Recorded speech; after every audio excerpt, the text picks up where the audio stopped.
That evening, Emily Carter cooked the lamb Margaret Carter loved most. She stood alone in the vast marble kitchen of the Carter mansion, sleeves rolled to her elbows, brown hair pinned carelessly at the back of her neck, while rosemary, butter, and red wine filled the air.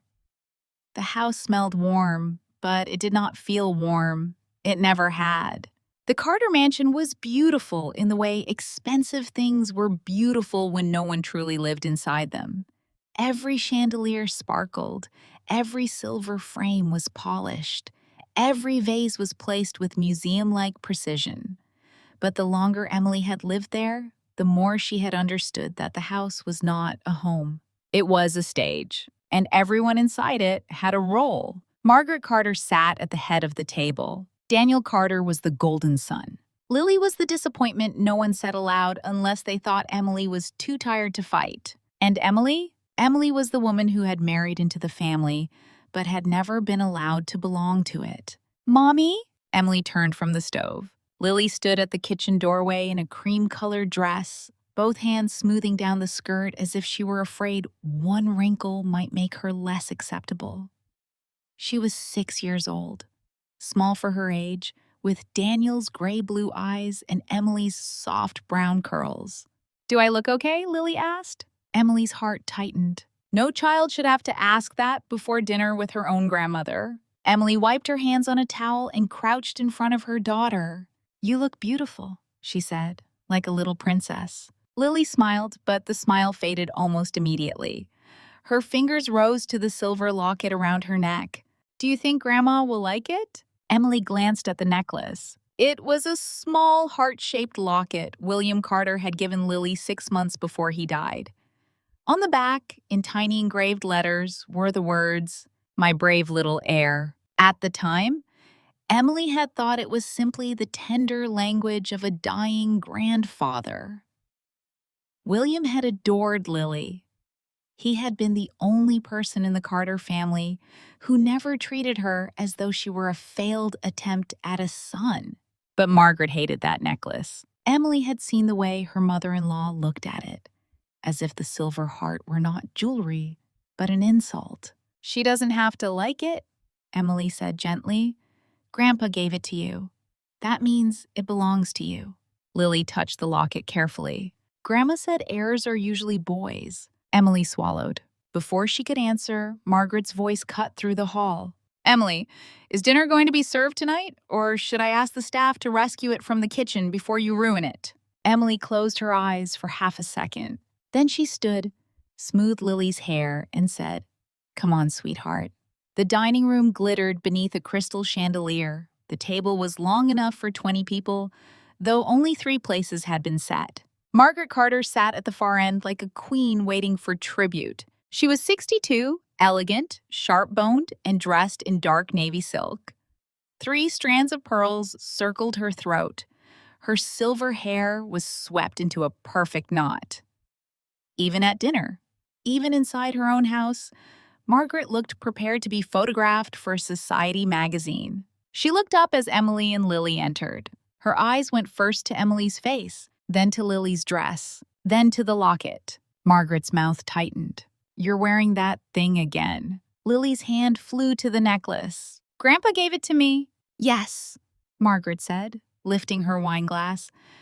William had a sentimental weakness for dramatic gestures. Emily pulled out Lily's chair and helped her sit. "It meant a lot to him," Emily said quietly. Margaret's gaze slid toward her. William also believed love could fix poor judgment. Unfortunately, he was wrong about many things. The words were polite. The wound beneath them was not. Emily had learned over the years that Margaret rarely raised her voice. She did not need to. Her cruelty was polished, controlled, delivered in the same tone she might use to comment on the weather. Lily sat very still. Emily placed a hand over her daughter's small fingers beneath the table. "Daniel is late again," Margaret said. "He texted that he was finishing something at the office." Margaret gave a faint laugh. "Of course he did. My son has carried this family on his shoulders since William passed. Someone has to." Emily said nothing. Daniel had not been carrying the family. He had been avoiding it. For weeks, he had come home after Lily was asleep. He had taken calls in the garden, lowered his voice in the study, changed his phone password, and flinched when Emily entered rooms too quietly. Emily had seen all of it. She had told herself not to become paranoid. She had told herself marriage had seasons. Some seasons were colder than others. But tonight, she had cooked his mother's favorite meal, dressed Lily carefully, and set the table herself because she wanted, desperately and foolishly, to believe this family could still be held together. Margaret cut into the lamb. At least dinner is adequate. For Margaret, that was almost praise. Lily picked up her fork. "Grandma," she said softly, "I got a star in reading today." Margaret did not look up. "How nice." "She read the whole page by herself," Emily added. "Her teacher said she's ahead of the class." Margaret took a sip of wine. "Reading is important. Confidence is more important. Carter children should not be timid." Lily's shoulders curled inward. Emily felt heat rise under her skin. She's 6. When Daniel was 6, he was already speaking at charity luncheons beside his father. He was trained to do that, and he benefited from it. Margaret set down her glass. This family cannot afford weakness, especially now. Emily looked at her. Especially now? Margaret's expression did not change. After William's death, people are watching. Investors, board members, relatives who suddenly remember they share our blood. A family like ours needs stability, continuity. Her eyes moved to Lily.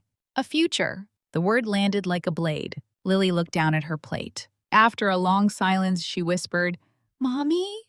Emily leaned closer. "Yes." "Is Grandma mad because I'm a girl?" Emily's breath caught. Across the table, Margaret's face hardened, not with guilt, but irritation. Children should not interrupt adult conversations. Emily turned to her mother-in-law. She asked a question because she heard what you meant. Margaret's brows lifted. "And what exactly did I mean, Emily?" The challenge hung between them. Emily wanted to say it. She wanted to say, "You mean she is not enough. You mean I failed because I gave Daniel a daughter. You mean this house has made a little girl feel unwanted before she even understands the word." But Lily was sitting beside her, so Emily swallowed the fire. "You meant the family needs kindness," she said. "And we could start with that." Margaret smiled thinly. "How noble." Before Emily could respond, the front door opened. The sound echoed through the mansion. Lily's face brightened. "Daddy!" She slid from her chair and ran toward the hall. Emily stood, wiping her hands against her dress. Her heart lifted in spite of everything. Daniel was home. Maybe he would apologize for being late. Maybe he would kiss Lily's forehead, sit beside Emily, and for one evening, they could pretend the cracks were not spreading. But Lily stopped before reaching the foyer. Emily saw it happen. Her daughter's small body froze. Then she slowly stepped backward. Emily followed her gaze. Daniel Carter stood in the doorway. He was 36, tall, handsome in the effortless way people with old money often were. His suit was dark, his tie loosened, his hair slightly disheveled. He looked tired. But he was not alone. A woman stood beside him. She was younger than Emily, perhaps 28 or 29, with glossy black hair, pale skin, and wide eyes that seemed designed to look wounded. She wore a soft white dress that fell loosely around her body.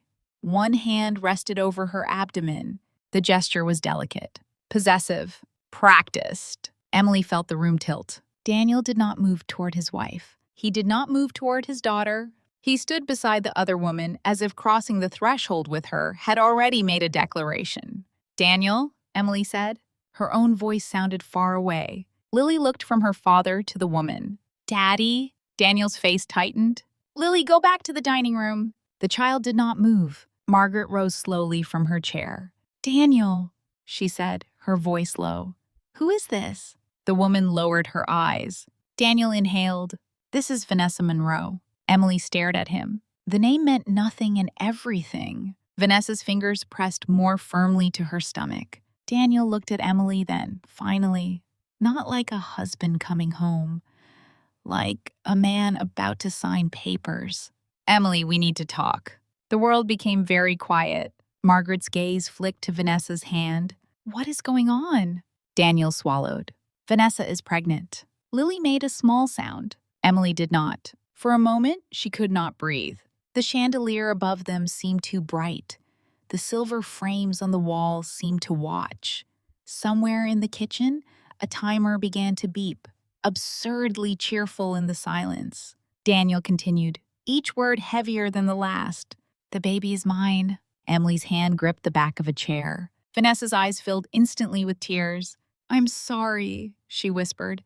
I never wanted to hurt anyone.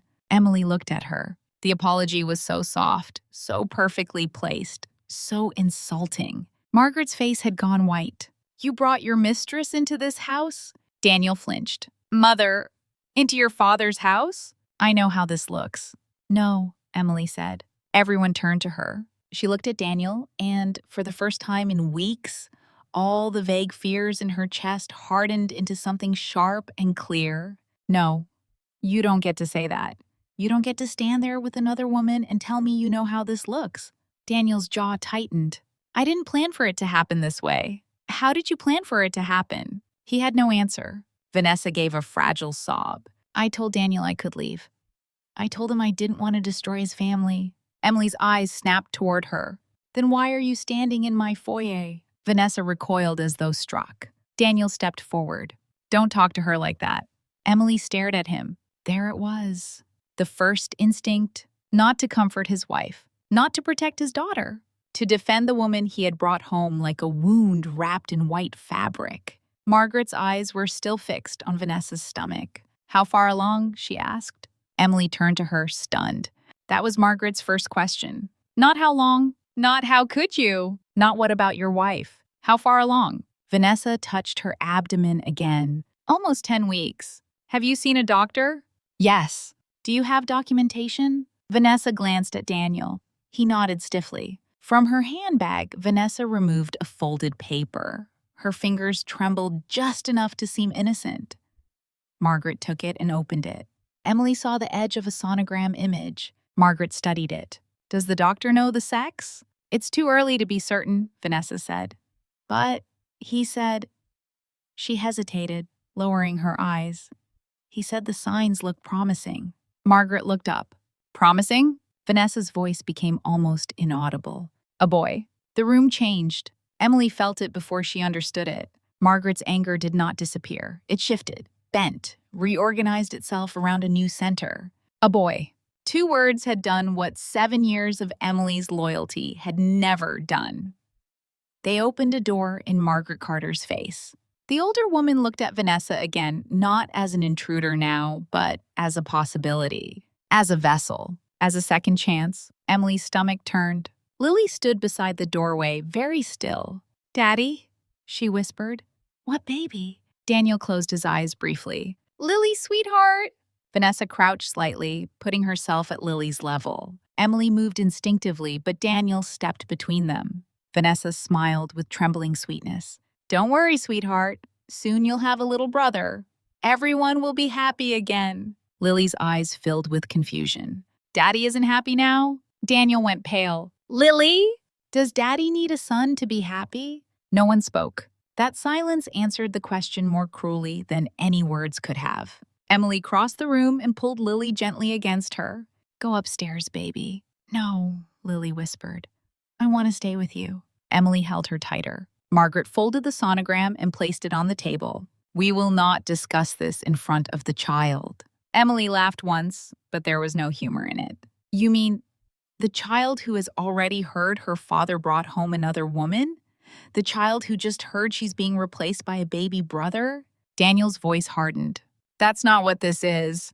Then what is it? He looked at her. For a second, Emily saw the man she had married, the one who had cried when Lily was born, the one who had promised in a hospital room at 3 a.m. that their daughter would never feel unwanted. Then that man vanished.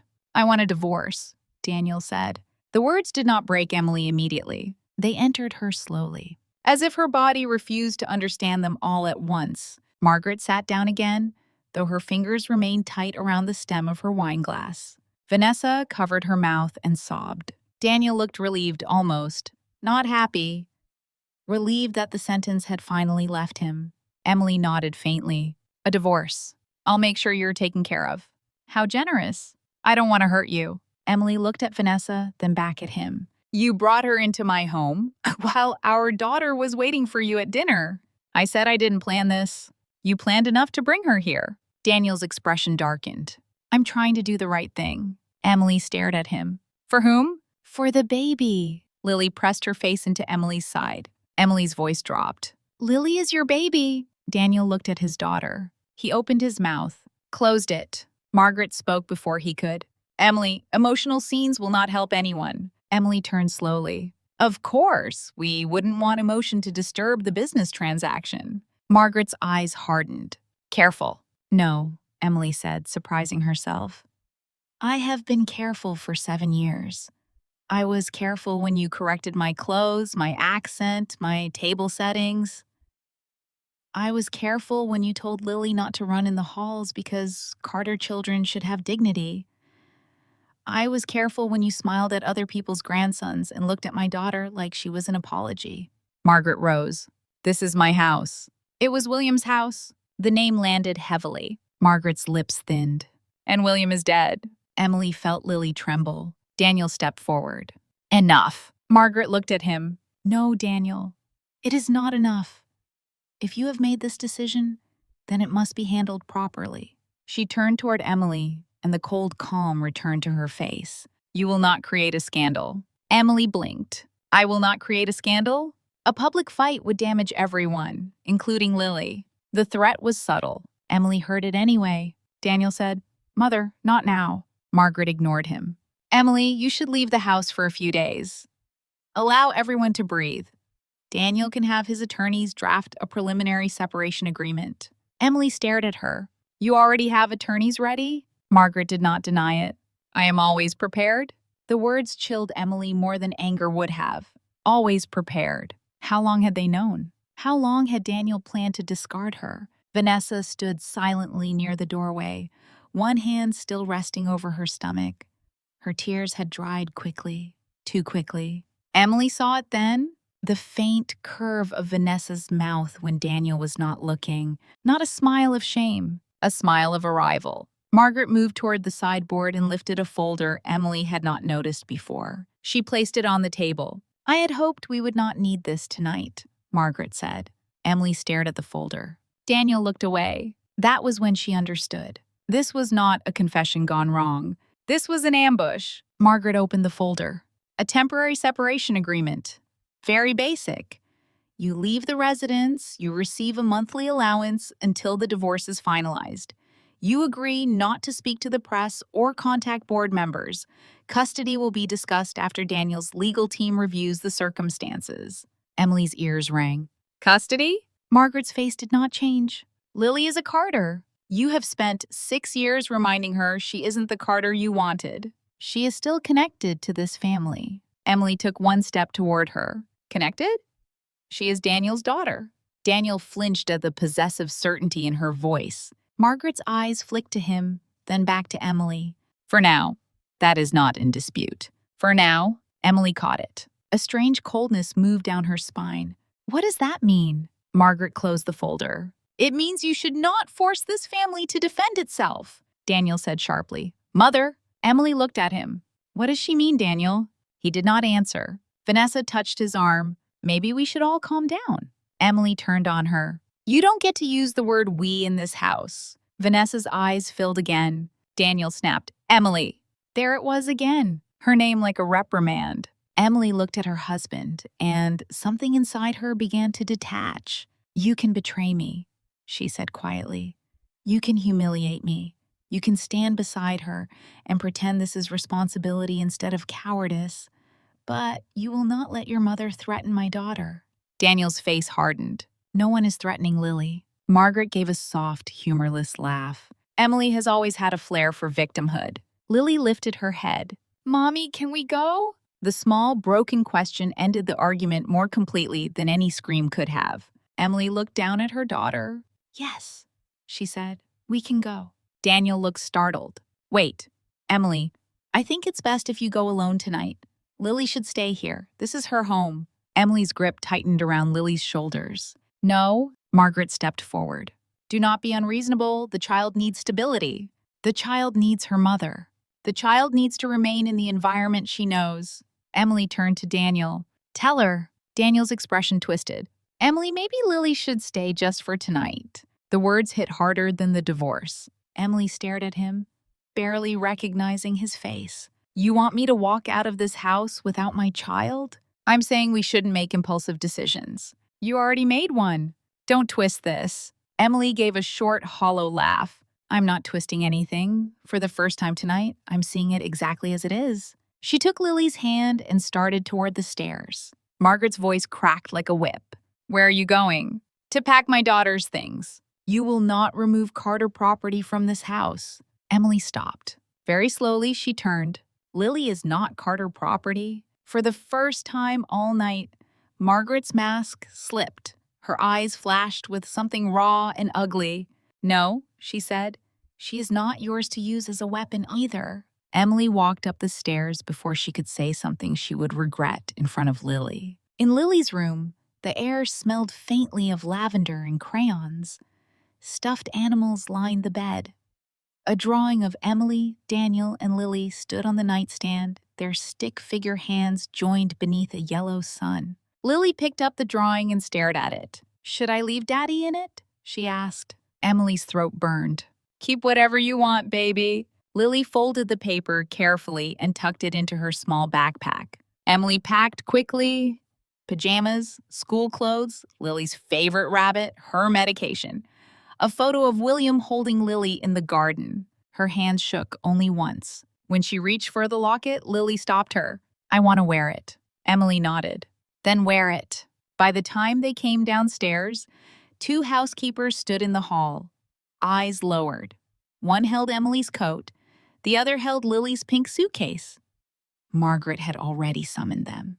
Daniel stood near the front door. Vanessa was behind him, half hidden in his shadow, but Emily could feel her watching. Where will you go? Daniel asked. Emily looked at him. You should have asked that before you brought her here. I can arrange a hotel. No. Emily. No, she repeated. You don't get to throw us out and choose the room. Margaret moved closer. Do not dramatize this. You are leaving temporarily because you refuse to behave rationally. Emily met her eyes. I am leaving because your son brought his mistress into my home, and you welcomed her because she promised you a grandson. Margaret's face hardened. A grandson would secure this family's future. Lily flinched. Emily stepped in front of her. No. A child should be loved, not used as insurance. Margaret's smile was cold. Spoken like a woman who never understood legacy. Emily took Lily's suitcase from the housekeeper. I understand legacy better than you think. For one brief second, Margaret's eyes dropped to Lily's locket again. Something dark passed across her face. Emily saw it. She did not understand it. Not yet. At the door, Lily turned back. Daddy! Daniel looked at her. The hallway went still. Lily's voice was small. Are you coming with us? Daniel's mouth opened. Vanessa's fingers tightened around his sleeve. Margaret watched him. Daniel looked at Emily, then at his mother, then at Vanessa. And he said nothing. Lily's face changed. Not dramatically, not with tears. Something quieter. Worse. A child understanding abandonment before she has the language for it. Emily bent, lifted Lily into her arms, and carried her out of the Carter mansion. Outside, the February air was sharp and cruel. The sky over Chicago was black, the driveway wet with melted snow.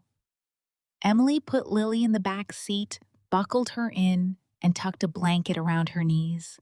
As Emily closed the door, she looked back. Daniel stood in the doorway. Behind him, Margaret was a pillar of silk and ice. Vanessa stood slightly to one side, still holding her stomach. Then, when Daniel turned his head to speak to his mother, Vanessa looked directly at Emily and smiled. It lasted less than a second, but Emily saw it. The smile did not belong to a frightened pregnant woman. It belonged to someone who believed she had won. Emily got into the car and drove away without looking back again. For 10 minutes, Lily cried silently in the back seat. Emily wanted to cry too, but she did not allow herself.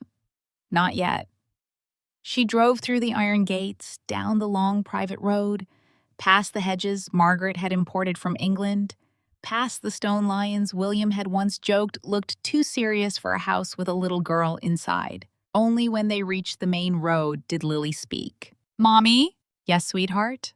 "If Daddy has a boy baby, will he forget me?" Emily gripped the steering wheel. "No." But he didn't answer. Emily looked at her daughter in the rearview mirror. Lily's face was pale, her eyes red, the silver locket shining against her dress. "Then that is Daddy's mistake," Emily said. "Not yours." They went to Rachel's apartment. Rachel Bennett had been Emily's friend since college. Long before Carter, money had wrapped itself around Emily's life like a silk rope. Rachel opened the door in sweatpants, took one look at Emily's face, and said nothing. She simply stepped aside. Then she saw Lily and opened her arms. "Oh, sweetheart." Lily ran into them and broke. Emily stood in the doorway with the suitcase in her hand, listening to her daughter sob into someone else's shirt. And something inside her finally cracked. Not completely, just enough to let the pain through. Rachel made tea. Lily fell asleep on the couch under a knitted blanket, her rabbit tucked beneath her chin. Emily sat at the small kitchen table with both hands wrapped around a mug she had not touched. Rachel listened without interrupting. When Emily finished, Rachel's face was pale with anger. "He brought her into the house?" Emily nodded. "With Lily there?" Another nod. "And his mother had papers ready?" Emily looked down. "Yes." Rachel leaned back, disgusted. "That means this wasn't sudden." "I know." Saying it aloud made it worse. Emily reached for her phone. There were no missed calls from Daniel, no apology, no message asking if Lily was okay. There was only one text, sent 20 minutes earlier. "Daniel, I think it's best that we communicate through attorneys for now. I'll make sure you have access to what you need once things are settled." Emily stared at the screen. Then another message appeared. "Daniel, please don't make this harder than it has to be." Rachel read it over her shoulder. "I want to throw your phone out the window." Emily almost smiled. "Almost." "I need to buy Lily some things tomorrow," she said. "She left half her school supplies there." Rachel nodded. "You can stay as long as you need. I can pay you back." "Don't insult me." Emily looked at her friend, and for the first time that night, tears filled her eyes. "Thank you." Later, after Lily was asleep in Rachel's spare bedroom, Emily went online to transfer money from the joint account into her personal account. The login failed. She tried again. Failed. A warning appeared. "Access temporarily restricted. Please contact account administrator." Emily's pulse slowed. She opened another account. Restricted. Credit card. Frozen. Savings account. Limited access. She sat very still. Then her phone buzzed. "Daniel, I've temporarily restricted the joint accounts to protect family assets during the separation. This is standard. Don't panic. Don't panic." Emily read the words twice. Then a second message came. "Daniel, if you need something reasonable for Lily, send me a list." A list. He had taken her home, humiliated her in front of their daughter, allowed his mother to threaten custody. And now, he wanted Emily to request permission to buy socks and toothpaste for their child. Rachel came into the room and saw Emily's face. "What happened?" Emily turned the phone toward her. Rachel swore under her breath. Emily did not move. The shock was gone now. In its place was something colder, clearer. Daniel had not simply fallen in love with someone else. He had prepared a cage, and he had expected Emily to step into it quietly. Her phone rang. No caller ID. Emily almost ignored it. Then she answered. "Hello?" Margaret Carter's voice came through smooth and precise. "I assume you have discovered the financial restrictions." Emily stood. Rachel's eyes sharpened. "You told him to do it," Emily said. "I advised my son to protect his interests." "You mean you advised him to trap his wife?" "I advised him not to let an emotional woman use a child as leverage." Emily walked towards the window. Outside, Chicago glowed cold and distant. "Lily is asleep. I won't let you upset her again tonight." "How touching." "What do you want, Margaret?" A pause. Then Margaret said, "I want you to understand your position." Emily's fingers tightened around the phone. "My position? You have no independent wealth, no family influence, no home suitable for a Carter child, no access to the accounts without Daniel's approval. If this becomes a custody dispute, you will not enjoy the outcome." Emily's heart hammered. but her voice stayed steady. "You don't scare me," Margaret laughed softly. "That is because you still believe this is about Daniel." Emily said nothing. Margaret's voice dropped. "It is not." The room seemed to shrink around Emily. Margaret continued, "If you sign the separation agreement quietly, I may allow Lily to remain with you while matters are resolved." "Allow? But if you insist on embarrassing this family, I will have no choice but to reveal certain facts." Emily's mouth went dry. "What facts?" "Facts about Lily." Emily looked toward the spare bedroom door. "What are you talking about?" Margaret let the silence stretch. Then she said, "Do you really think I would let my son's legacy depend on your word alone?" Emily felt a cold line travel down her spine. "Say what you mean." "Tomorrow, Daniel will receive DNA results." Emily stopped breathing. Margaret's voice became almost gentle. "And when those results show that Lily is not his biological daughter, your little performance as the betrayed wife will become something else entirely." Emily gripped the edge of the table. "You're lying." "Am I? She is Daniel's daughter." "Then you have nothing to fear." Emily's voice shook for the first time. "What did you do?" Margaret did not answer. Instead, she said, "You should have left with dignity when you had the chance." Emily closed her eyes. In the spare room, Lily slept with William's locket around her neck. "My brave little heir." Margaret spoke one final time. "You thought I only planned to remove you from this house, Emily. You were wrong. By this time tomorrow, I will remove your daughter's name from the Carter family completely."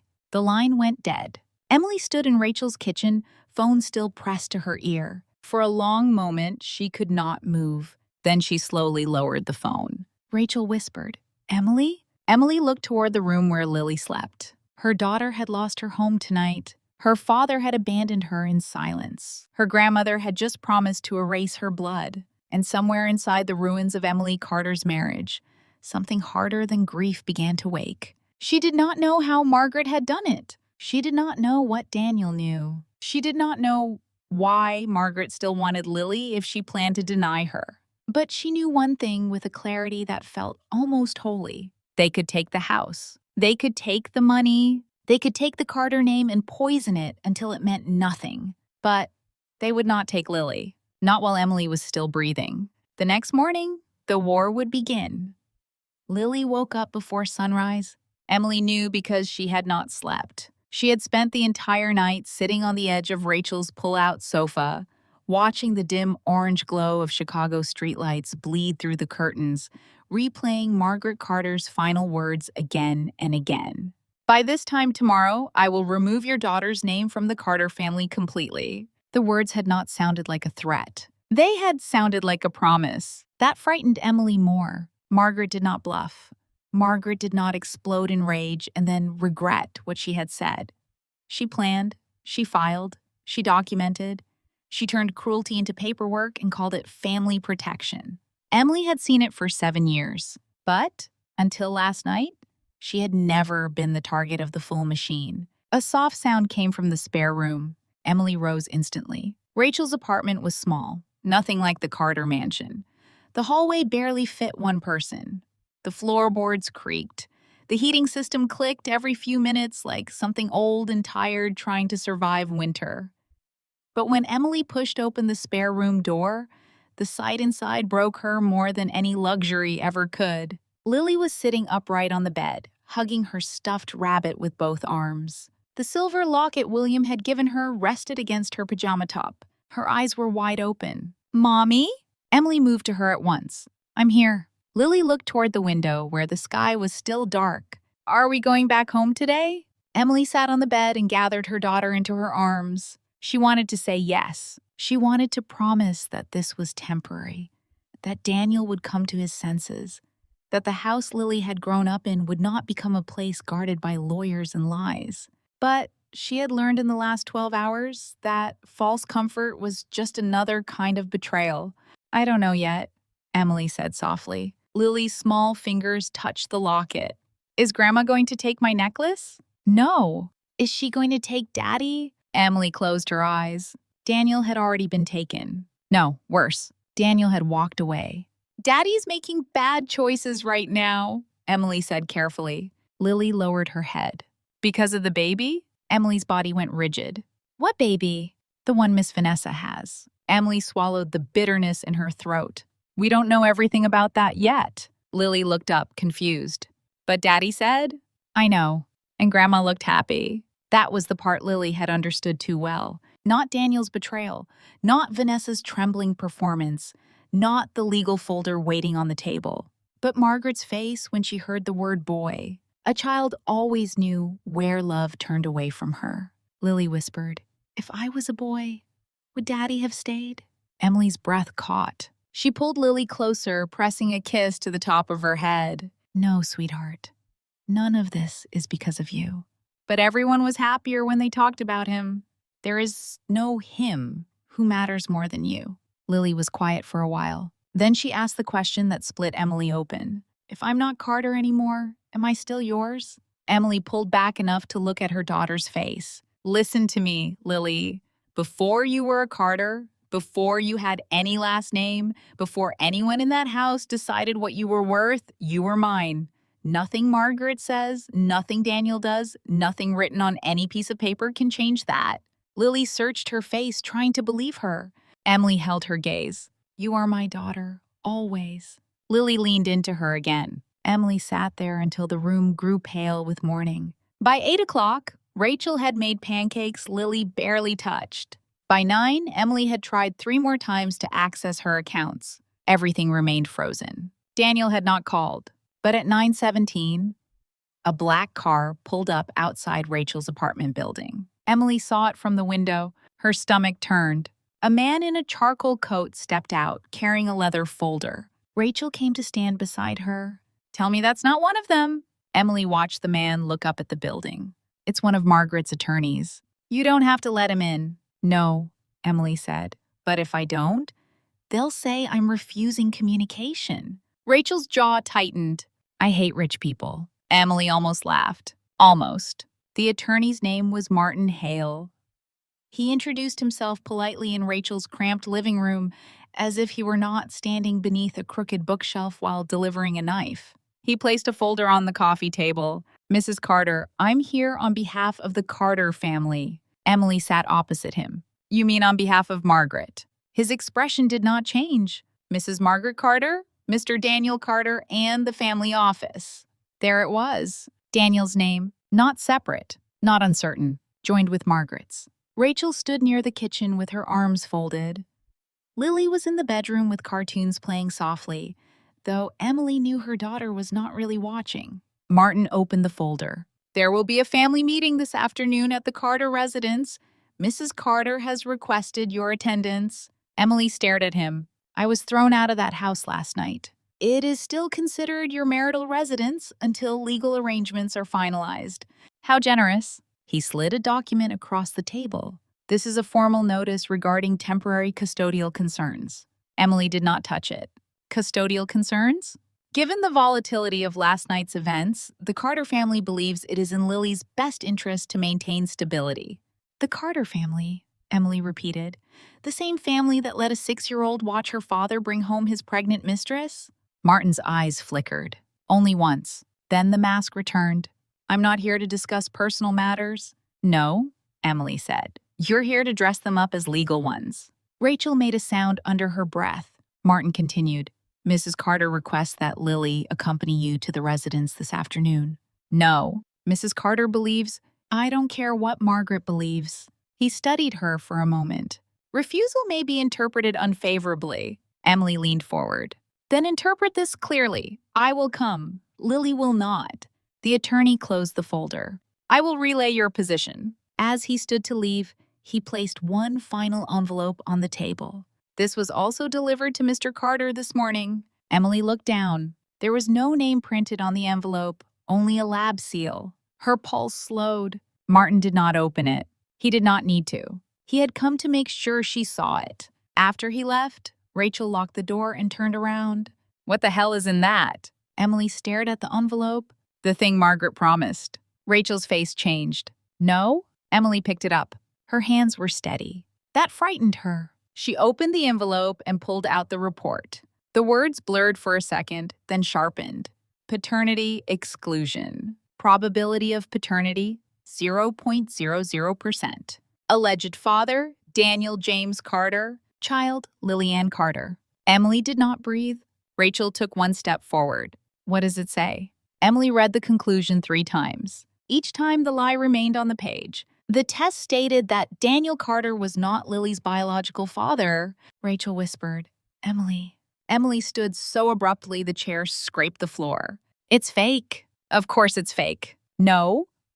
Emily's voice came out sharp. Not just wrong. Fake. I never consented to a DNA test. Lily never gave a sample. I was never notified. Daniel never asked me.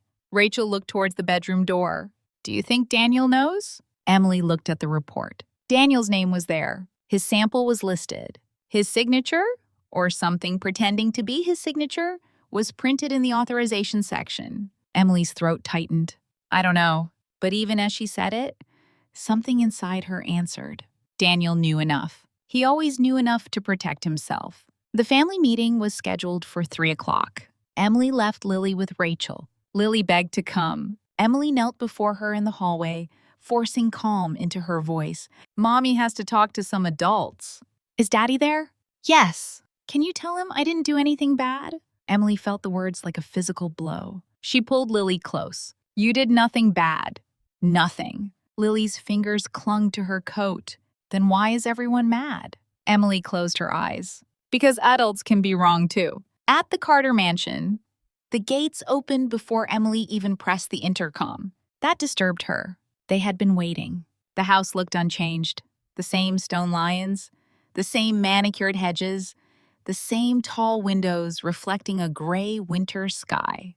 But Emily no longer saw wealth. She saw a trap with chandeliers. Martin Hale met her at the entrance and led her to the formal sitting room instead of the dining room. That was deliberate. The sitting room was where Margaret hosted donors, board members, and relatives she wanted to impress. It was not a room for family discussion. It was a room for performance. Margaret sat on the sofa in pale gray, posture perfect. Daniel stood near the fireplace, one hand in his pocket, face drawn. Vanessa sat beside Margaret, wearing a cream cardigan, her hand resting on her stomach. She looked fragile, expensive, and entirely out of place in Emily's chair. 2 other people were present. A senior family attorney Emily recognized from William's estate proceedings, and Daniel's cousin Beatrice, who had never liked Emily but adored having information before anyone else. Margaret had not called a private meeting. She had assembled witnesses. Emily walked in without greeting anyone. Daniel looked at her. Emily. She looked back. Did you know? His eyes shifted. That was enough. Emily felt something inside her go silent. Margaret lifted a hand. Sit down. Emily remained standing. I asked Daniel a question. Daniel's jaw tightened. I was shown the results this morning. That's not what I asked. Vanessa lowered her eyes. Margaret said, This is not the time for theatrics. Emily turned toward her. You had my daughter tested without my consent. Margaret's expression did not change. I protected this family from fraud. Daniel flinched slightly at the word. Fraud. Emily laughed once. It sounded like glass breaking. Fraud? Margaret nodded to Martin. He placed copies of the DNA report on the coffee table. Beatrice leaned forward immediately, hungry for scandal. Emily looked at Daniel. Say it. He swallowed. Emily? No. If you're going to let them do this, say it to my face. Daniel's eyes reddened. For 1 second, she thought, maybe shame would stop him. Then he said it. How long were you going to lie to me? The room seemed to tilt. Emily stared at him. Not because the accusation was believable, because he had chosen it. He had chosen to become the wounded husband before anyone could ask why he had brought a pregnant mistress home. Vanessa covered her mouth, whispering, Oh, Daniel. Emily turned toward her. Don't. Vanessa recoiled. Daniel stepped forward.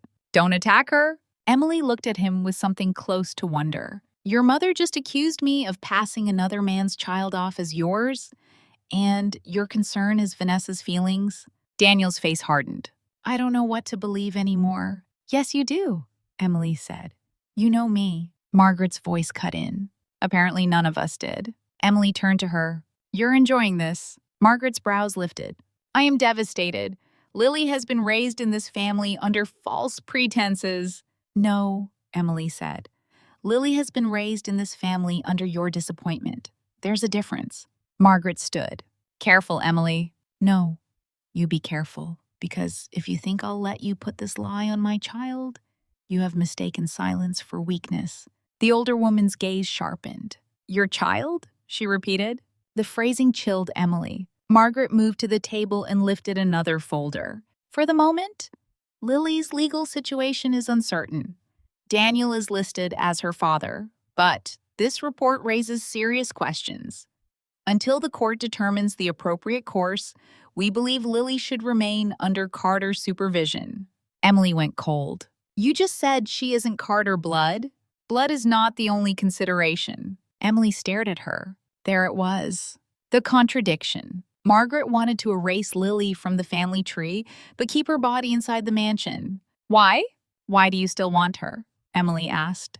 The room went quiet. Margaret's eyes narrowed. She has lived here her entire life. You hate her, Daniel said sharply. Emily, she is a child, Margaret said. And unlike you, I can separate personal feelings from responsibility. Emily took one step closer. No, Margaret, you can't separate anything from control. The family attorney cleared his throat. Mrs. Carter, please understand that the family's concern is Lily's welfare. Emily turned to him. Then where was that concern last night when she asked her father if he needed a son to be happy? No one answered. Daniel looked at the floor. Emily felt contempt rise so strongly it steadied her. Margaret placed a document on the table. Sign this, and we can keep the matter private. Emily did not move. What is it? A temporary agreement. You will refrain from making public accusations. You will cooperate with further testing. You will not remove Lily from the state.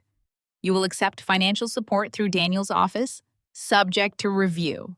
Emily's eyes dropped to the paper. There were highlighted clauses, legal language, custody restrictions, non-disparagement, temporary access. And then, near the bottom, one phrase pulled her attention like a hook. Carter Legacy Trust. Emily read the clause twice. By signing, she would waive any claim on Lily's behalf to any present or future interest connected to the Carter Legacy Trust until paternity disputes were resolved by the Carter family's appointed counsel. Emily looked up slowly. What is the Carter Legacy Trust? Daniel's face tightened. Margaret's eyes went flat. An internal estate matter. Then why is Lily's name near it? Because legal language must be comprehensive. Emily looked at Daniel. What is it? He shoved a hand through his hair. Emily, don't make this more complicated. It became complicated when your mother accused our daughter of being illegitimate. Our daughter? Margaret said softly. That remains to be seen. Emily's vision flashed white. Daniel stepped in quickly. Just sign the temporary agreement. Then we'll handle the rest privately. Emily stared at him. We? He did not answer. You mean you and your mother? I mean the people trying to prevent this from becoming a disaster. Emily's voice dropped. It became a disaster when you chose her. Vanessa's lips trembled again. Emily ignored her. Daniel came closer, lowering his voice as if kindness could still fit in his mouth. If you sign, I can convince Mother not to pursue immediate custody. You and Lily can stay wherever you are for now. I'll release funds for reasonable expenses. Reasonable expenses. As if she were a dependent employee. As if Lily's food, clothes, and safety required his approval. Emily looked down at the agreement. Then she picked it up. For one heartbeat, Daniel looked relieved. Emily tore it in half. Beatrice gasped. Vanessa's mouth opened. Daniel's face darkened. Margaret did not move. Emily dropped the torn pages onto the coffee table. I will not sign away my daughter's name, blood, or future, because this family has decided lies are more convenient than shame. Margaret's voice was quiet. Then prepare for court. Emily met her eyes. Prepare for the truth. She turned and walked out. Daniel followed her into the hallway. Emily, she kept walking. Emily, stop. She turned near the staircase where Lily had learned to walk, where William had once sat on the bottom step and clapped as his granddaughter toddled toward him. Daniel stopped 2 feet away. His face looked strained now, angry, yes, but also frightened. Good. You're making a mistake, he said. Emily stared at him. I made one 7 years ago. Today I'm correcting it. His jaw clenched. You don't understand what you're up against.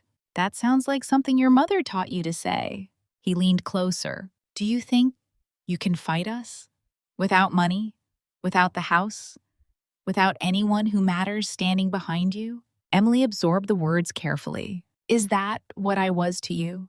Someone who mattered only while I stood behind you? His eyes flickered. That's not what I meant. It's exactly what you meant. Daniel looked toward the sitting room, then lowered his voice. If you keep pushing, Mother will destroy you. Emily's laugh was small and tired. She already tried. She can do worse. Emily looked at him for a long moment. Then she said, and you'll let her. Daniel said nothing. That was the second time Lily's father answered with silence. Emily walked away. Outside, the cold air hit her face like water. She made it to the car before her knees nearly gave out. But she did not cry. Not there. Not where the cameras above the gate could record her weakness. She drove to the one person William had told her to find if the family ever turned against Lily. Claire Dawson's office was on the 21st floor of a glass building overlooking the Chicago River. Emily had met her twice before, both times during William's illness. Claire had been William's personal attorney for more than 20 years. Precise, silver-haired, unreadable, with the kind of calm that made powerful people nervous. Her assistant tried to tell Emily she needed an appointment. Emily placed Lily's locket on the reception desk. Tell Ms. Dawson this belonged to William Carter's granddaughter. 10 minutes later, Claire Dawson opened her office door herself. Her eyes fell to the locket, then to Emily's face. Come in. The office was spare and elegant, lined with legal books and framed black and white photographs of Chicago. No family photos, no flowers, nothing sentimental. Claire gestured toward a chair. Emily sat and placed the DNA report on the desk. I need help. Claire did not touch the report immediately. What happened? Emily told her everything. Daniel bringing Vanessa home. The pregnancy. Margaret's reaction to the possibility of a boy.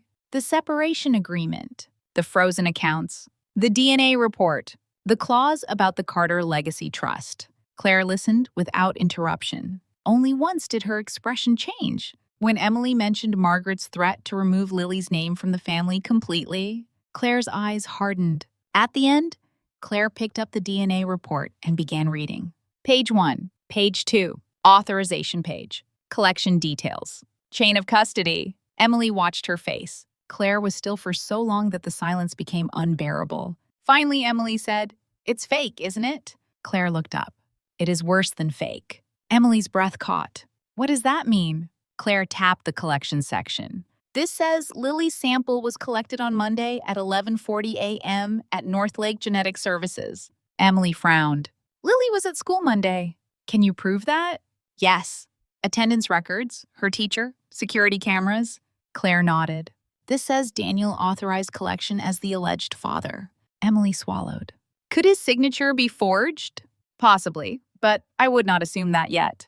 The warning landed heavily. Claire flipped another page. There is no maternal consent, no independent witness for the child's identity, no pediatric collection record. The sample number is handwritten in one place and printed in another. That is irregular. Emily leaned forward. So it won't hold up? Not by itself. But Margaret does not need it to hold up forever. She needs it to wound you now. Emily understood. The report did not have to be perfect. It only had to create doubt. Doubt could freeze custody. Doubt could pressure a settlement. Doubt could make Emily look unstable when she fought back. Claire studied her. Did Margaret ask you to sign anything involving the Carter Legacy Trust? Emily nodded. Claire's expression became unreadable. What is it? Claire was silent. Please, Emily said. My daughter's name was in that document. I have a right to know. Claire stood and walked to the window. For a moment, she looked out over the river. William created the Carter Legacy Trust before he died. Emily waited. Claire turned back. It was designed to protect certain assets from being controlled directly by Margaret or Daniel. Emily's pulse quickened. Why? Because William did not trust them. The words landed softly, but they shook the room. Claire returned to her desk. William loved his son, but he knew Daniel was weak where Margaret was concerned. And Margaret, Claire paused.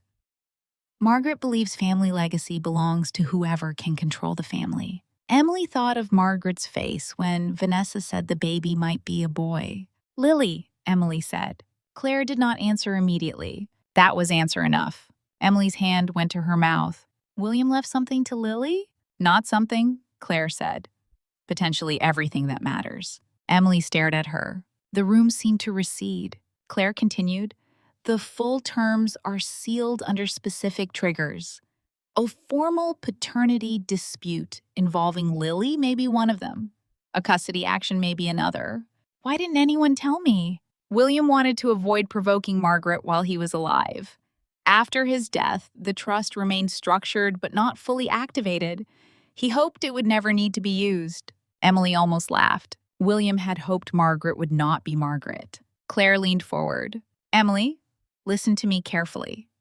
If Margaret is challenging Lily's blood while simultaneously trying to control Lily's custody, then this is not about morality. It is not even about Daniel's pride.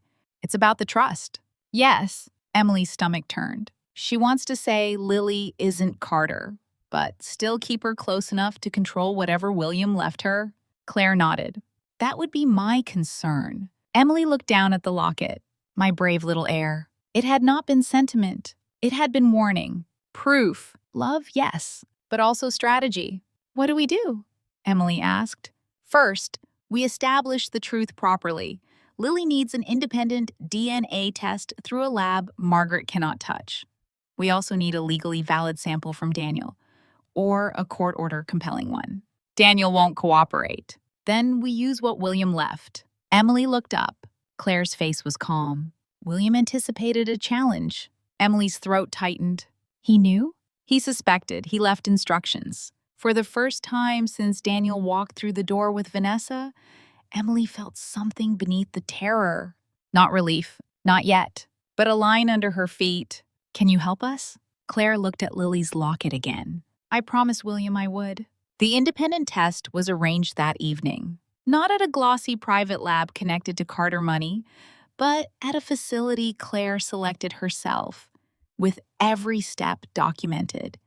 Emily signed consent forms. Lily's identity was verified. Photos were taken. The sample was sealed in front of Emily and Claire. Lily sat bravely through the cheek swab, clutching her rabbit. "Is this going to tell people I'm mommy's?" she asked the technician. The woman smiled gently. "It helps tell the truth." Lily looked at Emily. "I like the truth." Emily kissed her forehead. "So do I." But truth took time. And Margaret did not. The next 2 days became a storm of emails, calls, legal notices, and silence from Daniel that hurt more than anger would have. Margaret's attorneys filed for temporary restrictions preventing Emily from taking Lily out of Illinois. Daniel sent one message asking if Lily was settled. Emily did not answer. Then he sent another. "Daniel, I wish you hadn't torn the agreement.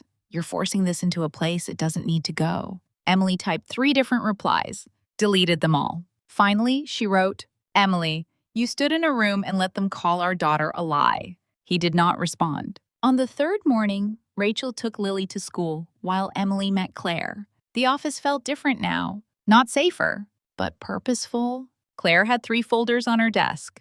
The independent lab confirmed something preliminary, she said.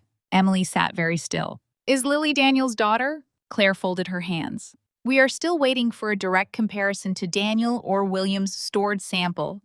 But we already have enough to say this.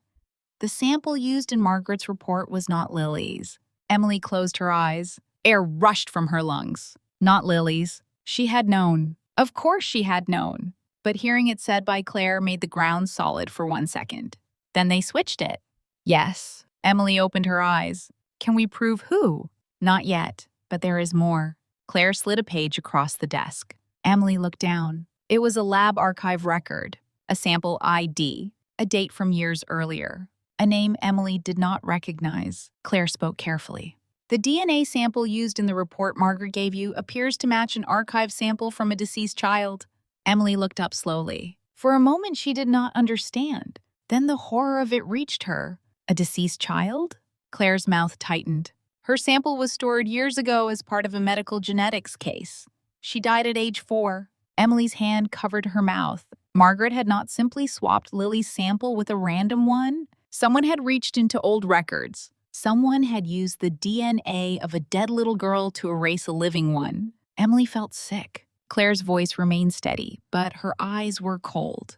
This means access was internal. Someone inside or connected to the lab retrieved an archive sample and attached it to Lily's file. Emily stood, unable to sit still.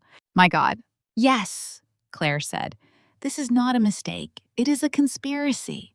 Emily walked to the window, staring down at the city below. Somewhere out there, Lily was in school, carrying crayons, probably pretending everything was normal.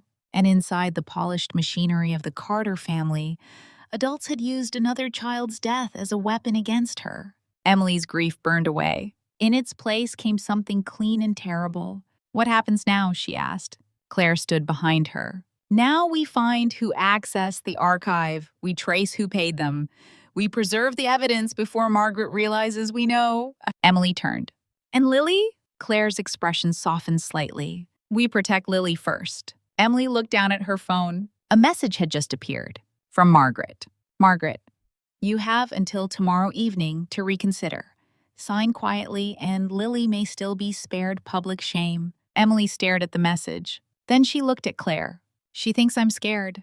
Claire said nothing. Emily's fingers closed around the phone. She was scared, terrified, of losing Lily, of Daniel's silence, of Margaret's reach, of courtrooms and signatures and doors closing before she could get to her child. But fear was no longer enough to make her obedient. Emily looked back at Margaret's message and typed one sentence. Emily, you should have left my daughter alone. She pressed send. Outside Claire's office, Chicago moved beneath a gray winter sky, unaware that a war had just changed shape. Yesterday, Emily had been a wife thrown out of a mansion. Today, she was a mother holding the first proof that the Carter family had tried to erase her child with a dead girl's blood. And tomorrow, she would begin finding every hand that had touched the lie. Emily wanted to burn the Carter mansion to the ground, not with fire. Fire would have been too merciful. She wanted to burn it with paper, with signatures, with bank records, with lab logs, with every neat, polished document Margaret Carter had ever trusted more than the truth. She wanted to walk into that marble sitting room, throw the independent lab report at Daniel's feet, and make him read aloud that the DNA sample used to erase Lily had never belonged to Lily at all. She wanted to watch Margaret's face when Claire Dawson said the words archive sample and deceased child and deliberate substitution. She wanted Daniel to understand that his silence had not simply hurt his daughter. It had helped strangers turn her into a legal ghost. But Claire stopped her. No, Claire said. They were in Claire's office the morning after the first independent findings came in. Chicago was gray beyond the glass walls, the river below moving like steel beneath the winter sky. Emily stood near the window, still holding the folder that proved the Carter family's DNA report had been built on fraud. Her hands were not shaking anymore. That worried Claire more than tears would have. Emily turned. No? No, Claire repeated. You do not confront them yet. Margaret used a dead child's DNA to erase my daughter. I know. Daniel let her. We do not yet know exactly what Daniel knew. Emily laughed once coldly. He knew enough to stand in that room and ask how long I'd been lying. Claire's face softened by a fraction. I am not defending him. Then why are you asking me to wait? Claire folded her hands on the desk. Because if you reveal what we know now, Margaret will start destroying everything we have not found yet. Emily went still. Claire continued. Right now, she believes you are frightened. Angry, yes, but cornered. She thinks you have one report and no resources. That arrogance is useful to us. Emily looked down at the folder. I can't just sit quietly while she goes after Lily. You will not sit quietly. You will move carefully. Emily closed her eyes. Carefully. She hated the word. Careful was what she had been for 7 years. Careful at dinners. Careful with Margaret's moods. Careful when Daniel came home late and smelled faintly of another woman's perfume. Careful when Lily asked why Grandma never came to her school plays. Careful had not saved them. Claire seemed to read the thought on her face. Careful does not mean passive, she said. It means we choose the battlefield. Emily opened her eyes. What battlefield? The one they are building for themselves. Claire pushed another folder across the desk. This one contained copies of Margaret's recent filings. Margaret has petitioned for temporary restrictions. She is framing you as unstable, financially vulnerable, and potentially deceptive because of the paternity dispute. Emily's jaw tightened. Daniel signed that? Claire nodded once. The answer hit like a slap, even though Emily had expected it. He told the court I'm unstable. He submitted a supporting declaration stating that you left the marital residence suddenly, refused to cooperate with family counsel, and may be acting emotionally under stress. Emily stared at her. He brought his pregnant mistress home in front of our daughter. Yes, and I'm the unstable one. That is the narrative they need. Emily sat slowly. For a moment, the room blurred. Not from weakness, from rage so sharp it became dizziness. Claire waited. Emily forced herself to breathe. What do we do? We prove motive. We prove the DNA fraud. We prove Margaret's reason for controlling Lily. And we investigate Vanessa Monroe. At Vanessa's name, Emily looked up. Claire's tone became more precise. Margaret's plan depends on two things: discrediting Lily and elevating Vanessa's unborn child as the replacement heir. If Vanessa's pregnancy is false or compromised, their public narrative begins to collapse. Emily remembered Vanessa's white dress, her hand on her stomach, her trembling voice. She also remembered the smile at the door. The smile of a woman who had not been ashamed. A woman who had arrived exactly where she meant to be. She's lying, Emily said. Claire did not agree too quickly. Maybe, but we need more than instinct. Emily nodded. Then we find proof. While Emily and Claire planned in quiet offices and sealed labs, Vanessa Monroe was being crowned inside the Carter mansion. Margaret moved her into the East guest suite 2 days later. Emily heard about it from one of the former housekeepers, Nora, who called in a whisper during her lunch break. I shouldn't be telling you this, Mrs. Carter, Nora said, but I thought you should know. Emily sat at Rachel's small kitchen table, legal papers spread before her. What happened? Mrs. Carter had us move your things out of the master suite. Emily's hand tightened around the phone. She had expected it. It still hurt. Where did they put them? In storage, ma'am. And Vanessa? A pause. She's in the East suite. Mrs. Carter ordered new bedding, white silk, fresh flowers, a pregnancy pillow. She has everyone acting like Miss Monroe is already the lady of the house. Emily looked toward the spare room where Lily was coloring quietly on the floor. Is Daniel there? Yes, ma'am. Some nights. Some nights. Even now, even after detonating his marriage, Daniel had not fully committed to the woman he had destroyed them for. Cowardice, Emily was learning, could wear many faces. Nora lowered her voice further. There's something else. Emily sat straighter. Tell me. Mrs. Carter tried to schedule an appointment with her private obstetrician. Miss Monroe said she couldn't go. Why? She said she was too stressed. Then she said her old doctor knew her history better. Then she said it was too early to do more tests. Mrs. Carter didn't like that. Emily closed her eyes. There it was, the first crack. Thank you, Nora. Please don't say I told you. I won't. After she hung up, Emily wrote everything down. Date, time, who said what. Claire had instructed her to document everything, even small inconsistencies. Especially small inconsistencies. Lies don't collapse because of one dramatic confession, Claire had told her. They collapse because tiny details stop holding hands.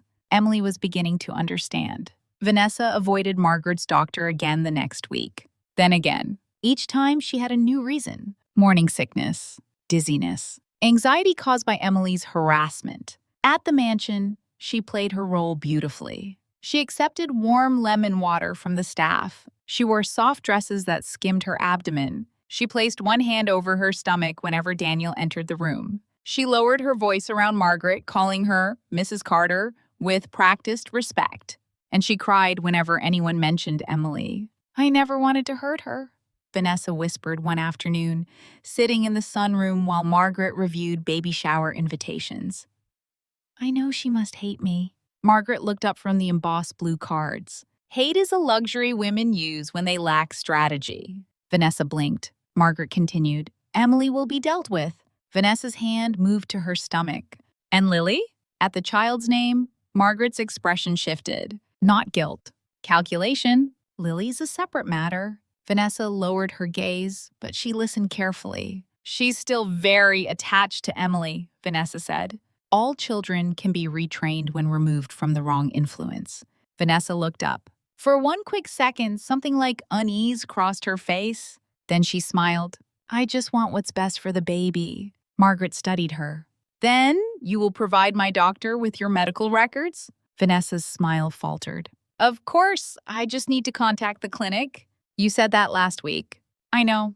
They're slow, small office. What is the doctor's name again?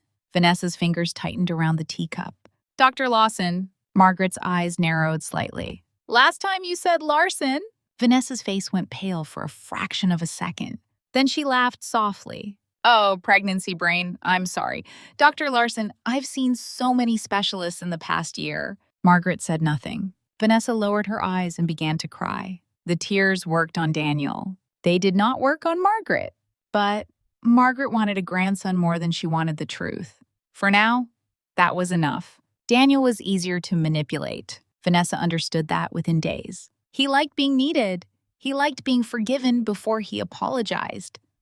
He liked the way Vanessa touched his arm and told him he was brave when everyone else was judging him. Emily had asked him to become better. Vanessa asked him to feel misunderstood. That was the difference. One night, Daniel found Vanessa sitting alone in the East Suite, crying beside an untouched dinner tray.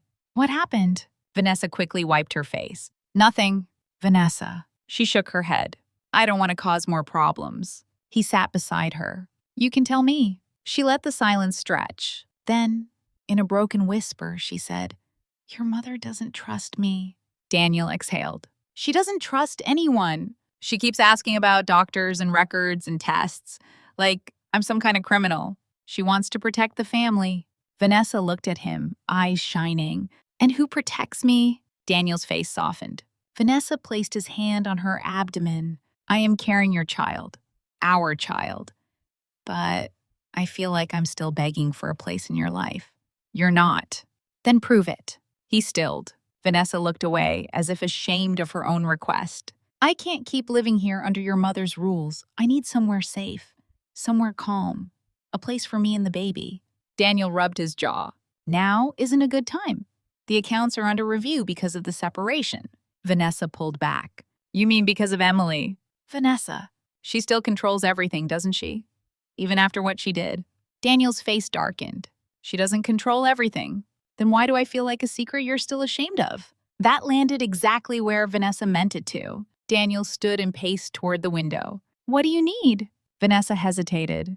A small apartment, just until things settle. And some financial security. Medical bills, baby things, emergencies. How much? She named a number large enough to matter, small enough not to frighten him. Daniel stared at her. Vanessa, I'm not asking for myself, she said quickly. It's for the baby. The baby. The magic phrase. The shield. The hook. By morning, Daniel had transferred money from a marital account into a private account under Vanessa Monroe's name. He did not tell Emily, but Claire found it anyway. The discovery came through a temporary financial disclosure Daniel's attorneys submitted carelessly. Assuming Emily would not understand what she was seeing, Claire did. She called Emily immediately. Daniel transferred $75,000 to Vanessa 3 days after freezing your access to joint funds. Emily stood in Rachel's hallway, one hand pressed flat against the wall. He told me to send him a list if Lily needed anything reasonable. Yes. But he gave Vanessa $75,000. Yes. Emily closed her eyes. For a moment, the betrayal became almost absurd in its cruelty. Daniel had measured Lily's needs in lists. Vanessa's lies in wire transfers. Can we use it? Emily asked. Eventually. Not yet. Emily almost smiled at the familiar answer. Not yet. Everything was not yet. The truth was becoming a locked room, and Claire was teaching her how to collect keys. Emily and Claire began investigating Vanessa Monroe the same week. Claire had resources Emily did not know existed. Investigators, public records specialists, former prosecutors who owed her favors, quiet people who could find the distance between a lie and the paperwork hiding beneath it. Vanessa Monroe, they soon learned, had not always been Vanessa Monroe. 2 years earlier, she had used the name Vanessa Moore while working private events for wealthy clients. Before that, she had gone by Nessa Blake in Florida. There was no criminal conviction. There were, however, patterns. Men, money, silence. A married real estate developer in Miami had wired her a large settlement after a short affair. A tech investor in Austin had paid for a medical emergency that never appeared in hospital records. A restaurant owner in Atlanta had filed a civil complaint, then withdrawn it after signing a confidential agreement. In each case, Vanessa appeared briefly. In each case, pregnancy rumors followed. In each case, money ended the problem. Emily read the investigator's report at Rachel's table after Lily went to bed. The pages looked clinical. The reality beneath them was grotesque. "She's done this before," Emily said. Rachel sat across from her with a mug of coffee gone cold. "She targets men like Daniel." Emily looked down at Vanessa's photograph clipped to the report. Same glossy hair, same wounded eyes. "Men like Daniel think they're too smart to be used." Rachel snorted. "Men like Daniel think wanting them is proof of character." Emily almost laughed. Then she turned the page. A name appeared repeatedly in Vanessa's older records. Ryan Blake. No confirmed marriage. Possible former romantic partner. Shared address history. Joint debt collection notice. Emily underlined the name. "Who are you?" she whispered. Claire answered the next morning. "Ryan Blake is Vanessa's former boyfriend. Possibly current accomplice." Emily sat across from her. "Accomplice? He has a minor record? Fraud-related? Forgery charges dismissed. He worked for a print vendor that produced medical forms and private clinic templates." Emily's pulse quickened. "Fake sonograms? Possibly. Can we find him?" "We can try. But if he is involved, he may be more useful scared than cooperative." Emily understood. Ryan Blake was not a hero waiting to confess. He was another rat in the walls. They needed to make the walls shake. While Emily investigated Vanessa, Margaret moved against Lily. The first sign came in the form of an email from Lily's school. "Dear Mrs. Carter, please be advised that due to an ongoing family custody matter, all pickup authorizations for Lily Ann Carter are under review. Until clarification is received, only currently verified guardians may collect the student." Emily read it 3 times. Then she called the school. The receptionist sounded uncomfortable. "Mrs. Carter, we received documentation this morning from Mr. Daniel Carter's office." "What documentation?" "I'm not permitted to discuss legal documents over the phone." "I am Lily's mother." "Yes, ma'am. But due to the nature of the dispute—" "What dispute?" A pause. "The paternity and custody dispute." Emily's blood went cold. "Who is authorized to pick up my daughter today?" Another pause. "Mr. Carter and Mrs. Margaret Carter are listed as approved contacts." "And me?" Silence. Emily stood so quickly her chair fell backward. "Am I authorized to pick up my own child?" "Mrs. Carter, we are seeking clarification." Emily was already grabbing her coat. "Do not release Lily to anyone until I get there." "Ma'am." "No one." She hung up and called Claire from the elevator. By the time Emily reached the school, her heart was pounding so hard she could barely hear the traffic around her. St. Catherine's Academy looked exactly as it always had. Brick building, iron fence, children's artwork taped inside the lobby windows. Normal. That was what terrified her. Terrible things did not always arrive with sirens. Sometimes they arrived as administrative confusion. Emily rushed into the front office. The receptionist stood immediately. "Mrs. Carter?" "Where's Lily?" "She's in the counselor's office."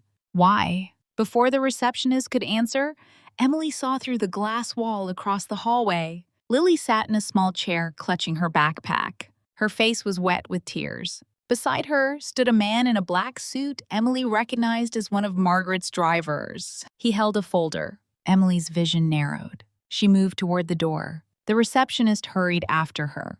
"Mrs. Carter, please wait." Emily opened the counselor's office door. Lily looked up. "Mommy!" She ran into Emily's arms. Emily dropped to her knees and held her so tightly Lily squeaked. The driver cleared his throat. "Mrs. Carter?" I have authorization from Mrs. Margaret Carter to collect the child. Emily slowly looked up. The child has a name. He shifted. Miss Lily, you are not taking my daughter anywhere. The school counselor, pale and anxious, stepped forward. We received legal paperwork indicating there may be restrictions. Emily turned to her. Did you receive a court order? The counselor froze. I believe the documents came from Mr. Carter's legal office. That is not what I asked. Did a judge sign an order removing me as Lily's mother? No. Then you almost handed my child to a driver because Margaret Carter printed enough letterhead to frighten you. The counselor's face flushed. The driver lifted the folder. Mrs. Carter, perhaps you should speak to Mrs. Margaret directly. Emily stood, Lily in her arms now. Tell Mrs. Margaret that if she sends another person to my daughter's school, I will have him arrested before he reaches the lobby. The driver's expression tightened. Then Claire Dawson's voice came from the doorway. You may also tell her that I am documenting this incident as attempted custodial interference. Emily turned. Claire stood in the hall, her coat still buttoned, eyes like ice. The entire office went silent. The driver lowered the folder. Claire looked at the counselor. I will need copies of every document sent to this school by Daniel Carter, Margaret Carter, their attorneys, or anyone acting on their behalf. Immediately. The counselor nodded quickly. Of course. Claire's gaze shifted to the driver. You may leave. He hesitated. Claire smiled. It was not a warm smile. I recommend now. He left. Only when he was gone did Lily begin to sob. Emily carried her out of the office and into the empty art room down the hall. Lily clung to her neck. I thought Grandma was taking me. No one is taking you. They said Daddy said it was okay. Emily went still. Lily pulled back, face crumpled. Did Daddy say Grandma could take me? Emily could not answer quickly enough, and Lily understood the pause. Her small face changed again. The same way it had changed in the mansion doorway when Daniel had not followed them. Emily pressed her forehead to Lily's. I am here. Lily cried harder. I don't want to go with Grandma. I don't want to live where Miss Vanessa is. I don't want a new baby to have my room. Emily's eyes burned. No one gets your room in your life, Lily. No one. Claire stood near the door, quiet but watchful. After a moment, Emily looked up at her. Claire's expression told her what she already knew. This was no longer theoretical. Margaret had tried to take Lily, not in court, not after a hearing, today, through confusion, through pressure, through the assumption that everyone would obey a Carter before questioning one. That night, Lily slept in Emily's arms. She refused to let go. Every time Emily shifted, Lily woke with a gasp. Mommy? I'm here. Promise? I promise. At 3 a.m, after Lily finally sank into exhausted sleep, Emily slipped carefully from the bed and walked into Rachel's kitchen. Claire had emailed scanned copies of the documents sent to the school. Emily opened them on Rachel's laptop. Daniel's signature appeared on one form, not Margaret's. Daniel's, a request that the school exercise caution in releasing Lily to Emily due to ongoing concerns regarding emotional instability and disputed guardianship. Emily read the sentence again, then again. Rachel, standing behind her, whispered, He signed that? Emily did not speak. She saved the file, printed it, added it to the folder. Daniel had not been manipulated into silence. He had placed his name beneath the lie. The next afternoon, Claire received confirmation from Dr. Samuel Harris, an obstetrician and medical records consultant she trusted. He had reviewed the copy of the sonogram Vanessa had provided Margaret, the same one Nora had described, and a second blurred image the investigator had obtained through a party vendor preparing a display for the baby shower. Dr. Harris's conclusion was careful but damning. The image lacked identifying markers. The gestational age did not match Vanessa's claimed timeline.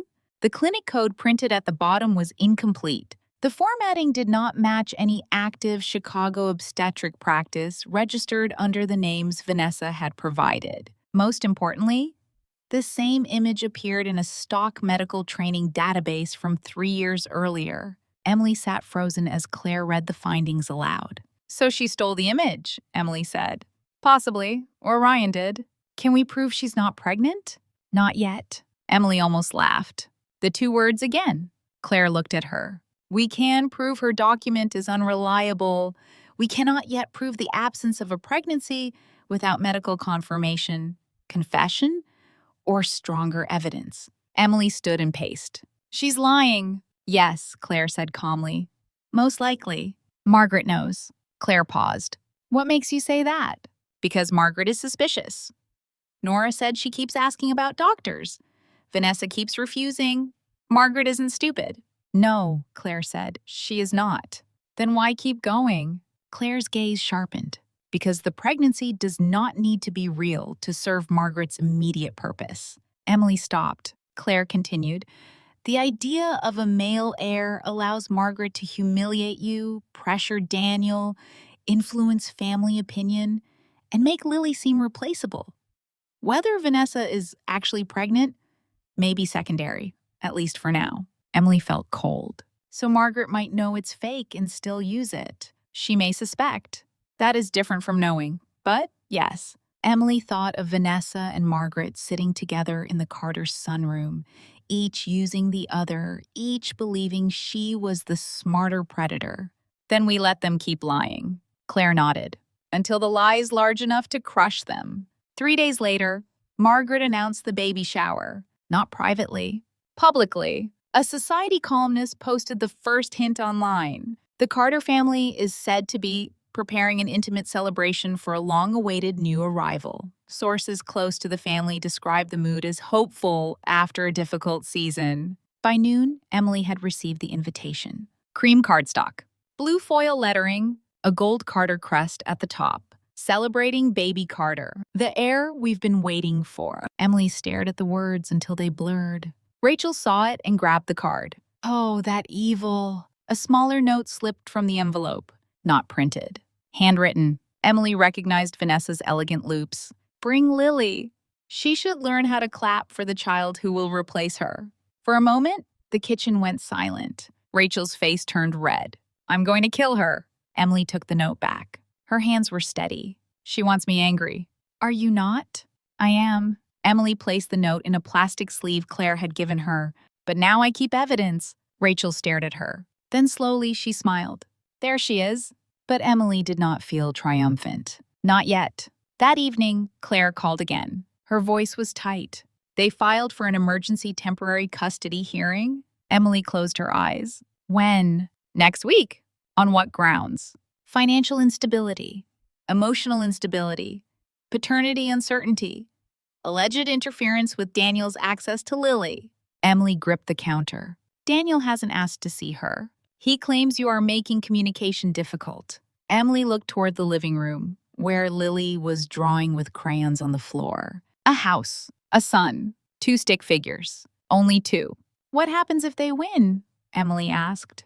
Claire was quiet for half a second too long. Lily could be ordered to spend temporary residential time at the Carter mansion pending further review. Emily's lungs tightened. With Margaret? Potentially. No. Emily, no. Claire's voice remained steady. That is why we prepare. Emily looked at Lily again. Her daughter hummed softly while coloring, the silver locket bright against her shirt. My brave little heir. Emily had once thought the fight was about clearing Lily's name. Now she understood it was more urgent than that. Margaret did not need to win forever. She only needed to win once. One order. One transfer. One night with Lily back inside that mansion, surrounded by people who could tell a child she did not belong until she believed it. Emily pressed a hand to her chest. When do we expose the DNA switch? Soon, Claire said. But not before we can connect it to Margaret. And Vanessa? We keep digging. Emily closed her eyes. Everything is moving too fast. Yes, Claire said. That is intentional. After the call, Emily walked into the living room and sat beside Lily. Lily looked up. Do you like my picture? Emily looked at it. There was a small apartment building with crooked windows. 2 people stood outside it holding hands. One had brown hair, one had yellow-brown curls. Above them, Lily had drawn a tiny silver heart. It's beautiful, Emily said. Lily pointed to the heart. That's Grandpa's necklace. It protects us. Emily pulled her daughter into her arms. Yes, she whispered. It does. But over Lily's shoulder, Emily saw the baby shower invitation lying on the kitchen table. Blue letters. Gold crest. The heir we've been waiting for. Emily stared at it until the words stopped hurting and started sharpening. Margaret wanted a stage. Vanessa wanted applause. Daniel wanted Emily cornered. Fine, let them have their stage. Let them fill it with blue balloons and fake sonograms. Let them invite relatives, board members, society friends, and every person Margaret wanted to impress. Let them build the lie as high as they could. Because Emily was done trying to knock down walls with her bare hands. She would wait until they stood beneath the whole rotten structure. Then she would pull out the truth and let it fall. That night, after Lily fell asleep, Emily opened a new notebook. On the first page, she wrote 3 names: Margaret Carter, Daniel Carter, Vanessa Monroe. Under Margaret, she wrote motive: Carter Legacy Trust, control of Lily, hatred of William's will. Under Daniel, money, cowardice, signed school restriction, froze accounts, transfer to Vanessa. Under Vanessa, fake medical records, previous pregnancy scams, Ryan Blake, baby shower. Then, beneath all 3 names, Emily wrote 1 sentence. They touched my child. She looked at it for a long time. Then she turned the page and began planning the war properly. By morning, there was another message from Margaret. Margaret, the custody hearing has been scheduled. I suggest you reconsider cooperation before Lily suffers more than necessary. Emily stared at the phone. Then she looked at Lily, asleep beside her, one hand curled around the locket. Emily did not reply. She forwarded the message to Claire. Then she whispered into the quiet room, not to Margaret, not to Daniel, not even to herself, but to the little girl who had been forced to ask whether she was still wanted. They won't get you. Outside, Chicago woke beneath a pale winter sun. Inside Rachel's small apartment, Emily Carter finally understood the shape of the battle before her. Vanessa's pregnancy might be fake. The DNA report might be fake. Daniel's concern might be fake. Margaret's love for family had always been fake. But the danger was real. And if Emily failed, even for one moment, Lily would be the one to pay for every lie. Emily sold her wedding ring on a Thursday morning. The jewelry store sat between a dry cleaner and a flower shop on a quiet street far from the Carter mansion. It was small, bright, and smelled faintly of lemon polish. A bell chimed above the door when Emily entered, the sound too cheerful for what she had come to do. The man behind the counter smiled kindly until he saw the ring in her palm. Then his smile softened into something quieter. He knew people who sold wedding rings rarely did it because life had gone well. Emily placed the ring on the velvet tray. The diamond caught the light immediately. For 7 years, she had worn that ring through dinners where Margaret corrected her, through charity galas where Daniel introduced her as my wife with practiced ease, through William's final months when she held his hand as his own family argued outside the hospital room. She had worn it when Lily was born. She had worn it the night Daniel came home with Vanessa Monroe. She had worn it even after he froze her accounts. Not because she still belonged to him, because taking it off felt like admitting something final. Now finality no longer frightened her. The jeweler examined the ring. "It's a fine piece," he said gently. "It was," Emily replied. He looked up, unsure if she meant the ring or the marriage. Emily did not explain. When he gave her the offer, it was less than Daniel had paid for it and more than enough to cover another week of legal filings, independent lab work, and the investigator Claire had warned would become expensive. Emily signed the paperwork. Her finger felt strangely bare afterward. Not empty, light. When she returned to Rachel's apartment, Lily was sitting at the kitchen table, coloring a picture of a garden. Rachel was beside her, pretending not to watch the door with the alertness of a guard dog. Lily looked up first. "Mommy!" Emily smiled and held up a small paper bag from the flower shop next door. "I brought tulips." Lily brightened. "For me?" "For us." Rachel took the flowers, then froze when her eyes dropped to Emily's hand. Lily noticed too.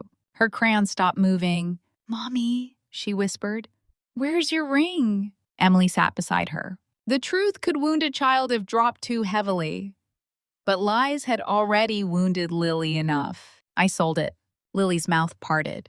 Because of Daddy? Emily reached for her daughter's hand. Because I needed money to help protect us. Lily looked at Emily's bare finger. Does that mean Daddy is gone? Emily's chest tightened. Daniel had been gone long before the ring left her hand. She tucked a curl behind Lily's ear. It means I choose you. Lily stared at her for a moment. Then she climbed into Emily's lap and wrapped both arms around her neck. Emily held her, feeling the small weight of the only thing left in her life that still made sense. Across the table, Rachel wiped her eyes angrily and turned toward the sink. I hate him, she muttered. Emily almost smiled. I know. No, Rachel said, putting the tulips into a chipped glass pitcher. You don't. I hate him with range. For the first time in days, Emily laughed. It lasted only a second. But Lily lifted her head at the sound, and for that alone, Emily was grateful. That afternoon, Claire Dawson called. Her voice was calm, but something beneath it had changed.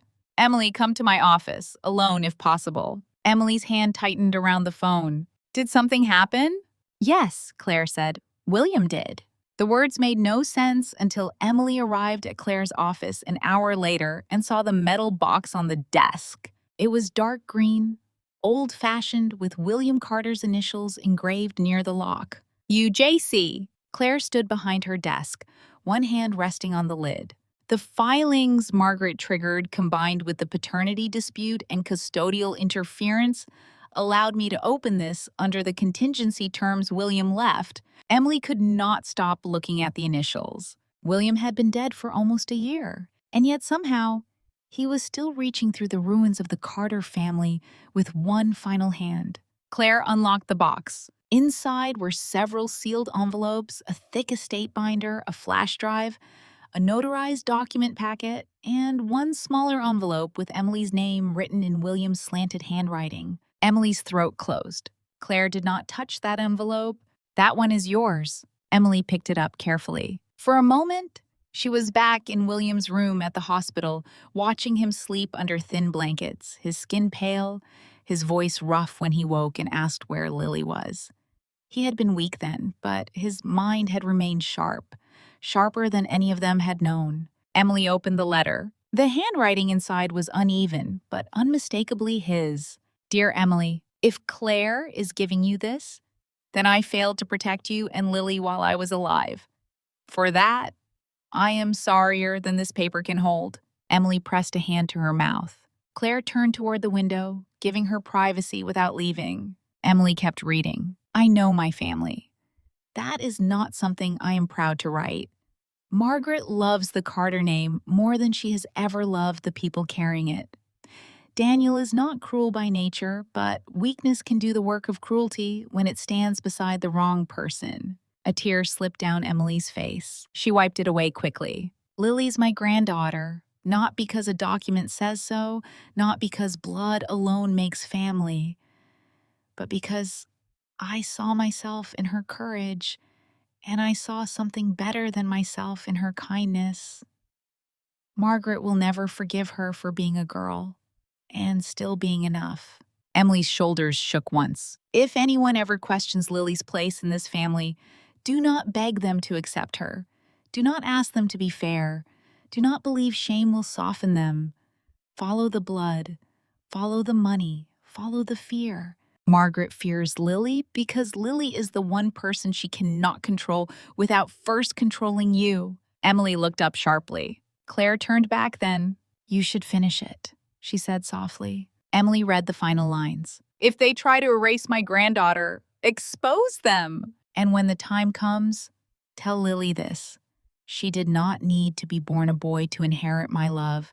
She only needed to be herself. William! Emily held the letter against her chest. For a long time, neither woman spoke. Then Claire opened the estate binder. William left more than words. Emily sat slowly. Claire placed the first document in front of her. This is the Carter Legacy Trust. Emily had heard the name in Margaret's agreement. She had seen Daniel flinch when she asked about it. But the document before her made the truth concrete in a way rumors could not. Claire pointed to a clause. William transferred controlling interest in several family-held assets into the trust before his death. Not all of Carter Holdings, but enough to matter: real estate, voting shares, certain inherited assets, and the family foundation's private endowment. Emily stared at the numbers. They were too large to process. And Lily? Lily is the primary beneficiary. Emily closed her eyes. William had not left her daughter a trinket. He had left her the part of the Carter empire Margaret most wanted. Claire turned another page. Until Lily reaches 25, the trust requires a guardian representative and independent legal oversight. William named you as Lily's preferred guardian representative. Emily looked up. Me? Yes. Not Daniel? Claire's face remained composed. Daniel is named only if he acts in Lily's best interests and does not participate in any attempt to discredit, remove, conceal, or manipulate her legal status. Emily gave a bitter laugh. So he failed before he even knew there was a test. Possibly. Claire turned to another clause. Margaret is specifically barred from managing, administering, or indirectly controlling the trust. Emily froze. She knew. Yes. William told her? I believe she knew enough. Claire removed another document. This is a memorandum William wrote after discovering irregular transfers from one of the family charitable accounts. He suspected Margaret had redirected funds through consultants she controlled. Emily stared at her. Did he report her? No, he was ill. He chose containment over exposure. But he documented everything and used it to justify excluding her from fiduciary authority. Emily thought of Margaret's rage. Her coldness when William's name was spoken. Her hatred of Lily's locket. It was not simply sexism. It was revenge. William had denied Margaret control. Then, he had given symbolic and legal power to the granddaughter she considered inadequate. No wonder Margaret wanted Lily erased. Claire opened the final sealed packet. William also stored DNA reference materials. Emily's breath caught. His? Daniel's from prior medical records, and Lily's from a pediatric screening, with parental consent documented at the time. Everything was preserved under chain of custody instructions if a hereditary or paternity dispute arose. Emily whispered, "He really knew." Claire's expression softened. He feared. That is not the same thing, but he prepared. Emily looked at the letter again. For the first time since the night Daniel brought Vanessa home, she felt something other than fear moving through her. Grief, yes. Rage, yes. But beneath both was a terrible, steady strength. William had seen Lily, not as a consolation prize, not as a failed grandson, as the heir, as herself, and he had left a map. They spent the next 3 hours building the case. Claire requested expedited comparison, using William's stored sample and Lily's properly collected sample. She filed notices to preserve evidence with Northlake Genetic Services. She sent formal letters to Daniel's counsel warning against further unauthorized contact with Lily's school. She contacted a forensic accountant to trace Daniel's transfer to Vanessa. Then came the first real break. Michael Reed. He was 34, a senior technician at Northlake Genetic Services, and he had accessed the archive sample used in Lily's false report. Claire's investigator found him because he was careless in exactly one way. He had logged into the archive under his own credentials before the report was processed. When Claire first contacted him, he refused to speak. The second time, he said everything had been authorized. The third time, after Claire sent him a limited excerpt of the evidence showing the archive sample belonged to a deceased child, Michael Reed broke. He agreed to meet, not in Claire's office. He was too afraid. They met in the back corner of a coffee shop 2 neighborhoods away from the lab. Emily came against Claire's advice. "I need to see his face," she said. Claire studied her for a moment, then nodded. "But you do not speak unless I tell you." Michael Reed looked nothing like Emily expected. She had imagined someone slick, greedy, unashamed. Instead, he was thin, pale, and sweating through the collar of his shirt. He kept looking toward the door. His hands trembled around his coffee cup. Claire sat across from him. Emily sat beside her, silent. Michael did not look at Emily at first. When he finally did, his face crumpled. I didn't know it was for a kid. Emily almost stood. Claire placed one hand lightly on her wrist. Michael swallowed hard. I knew it was a custody thing, a paternity thing. But I didn't know. His voice cracked. I didn't know they were going to use that sample. Claire's voice was cool. Start at the beginning. Michael looked down. A woman contacted my supervisor first. Not Mrs. Carter directly. An assistant. Older, blonde, expensive coat. She said the Carter family needed discreet handling on a sensitive report. Name? Evelyn Marsh, I think. She worked for Margaret Carter. Emily recognized the name. Margaret's personal assistant. Claire wrote it down. Go on. They wanted the report processed fast. No normal collection appointment. They said the child's sample had been collected privately by the family physician. That violates protocol. I know. Yet you proceeded. Michael's face twisted. My supervisor said the account mattered. Carter money mattered. Then Evelyn came in with a sealed envelope and said the sample number needed to be attached to the child's file. Claire's gaze sharpened. Who selected the archived sample? Michael swallowed. I did. Emily's hand curled into a fist beneath the table. Michael looked at her then. I didn't know whose it was. Not then. I swear. I was told to pull an exclusion profile, something that wouldn't match Daniel Carter. I accessed old pediatric files because... He stopped, ashamed. Because no one would request that sample again, Claire said. Michael closed his eyes. Yes. Emily felt nausea rise. A dead child had been convenient. That was all. A convenient ghost to replace Lily on paper. Claire continued. Payment? Michael nodded miserably. $10,000 through a consulting vendor. My supervisor got more. Can you prove it? I have emails. Deleted ones too. I copied them after I panicked. There's a hallway camera from the day Evelyn came in. Access logs. The envelope intake was never registered properly. Claire leaned forward. Will you testify? Michael looked terrified. If I do, I lose my job. Maybe worse. Claire's voice hardened. If you do not, you may face criminal exposure alone, while Margaret Carter's attorneys claim you acted without instruction. Michael went still. Emily finally spoke. Her voice was quiet. You used another little girl's death to erase mine. Michael flinched. I'm sorry. Emily looked at him. No, you're scared. Sorry comes later. He lowered his eyes. Claire slid a card across the table. You have 24 hours. After that, I turn over what we have with or without your cooperation. Michael picked up the card with shaking fingers. As they left the coffee shop, Emily stepped into the cold air and inhaled sharply. Claire walked beside her. You did well. I wanted to scream.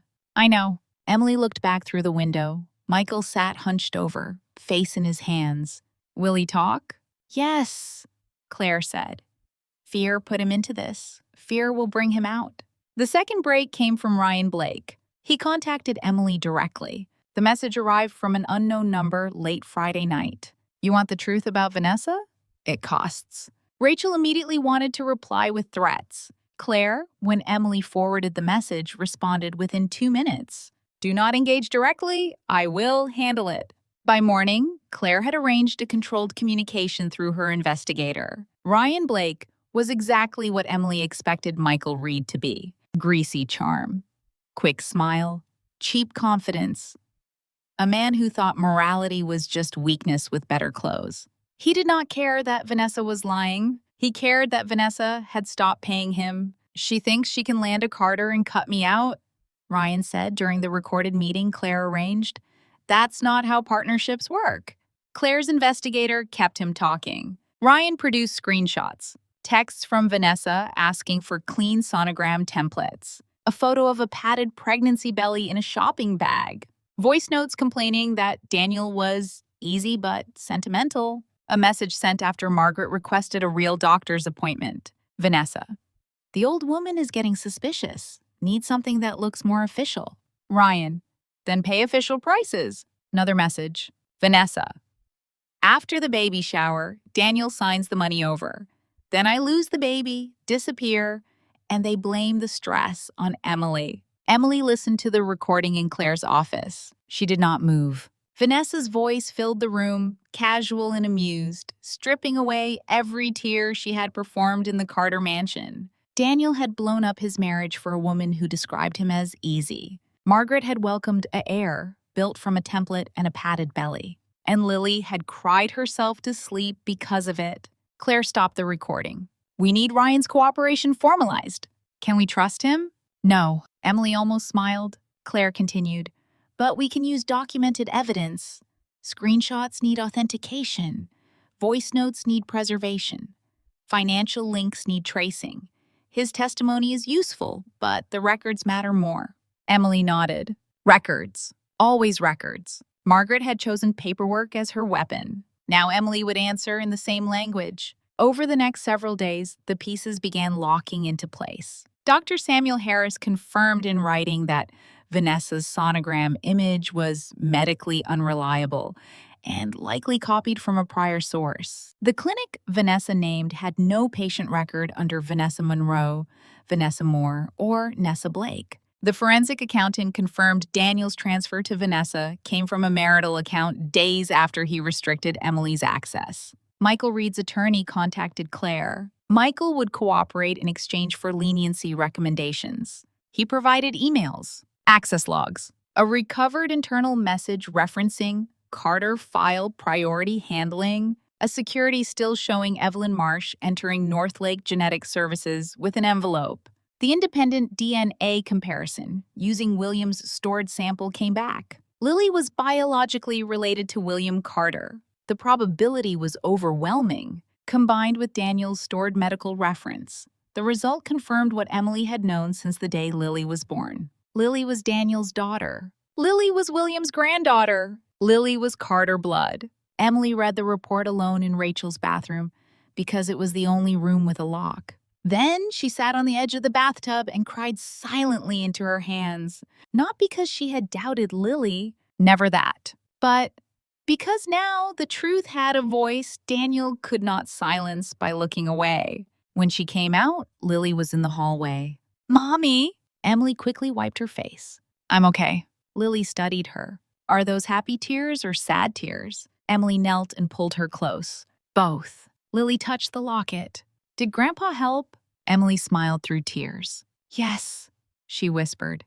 Grandpa helped. That same evening, Daniel asked to meet. Not called.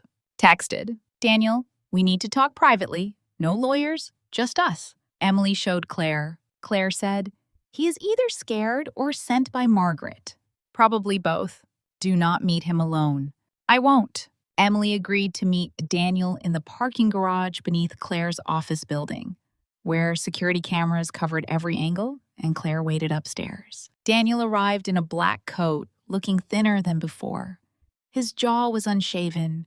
His eyes were shadowed. For a dangerous second, Emily remembered loving him. Then she remembered Lily behind the glass at school, crying while Margaret's driver held fake authority in his hand. The memory cured her. Daniel stopped a few feet away. You look tired, you know, he said. Emily looked at him. So do guilty men. His face tightened. I didn't come here to fight. No.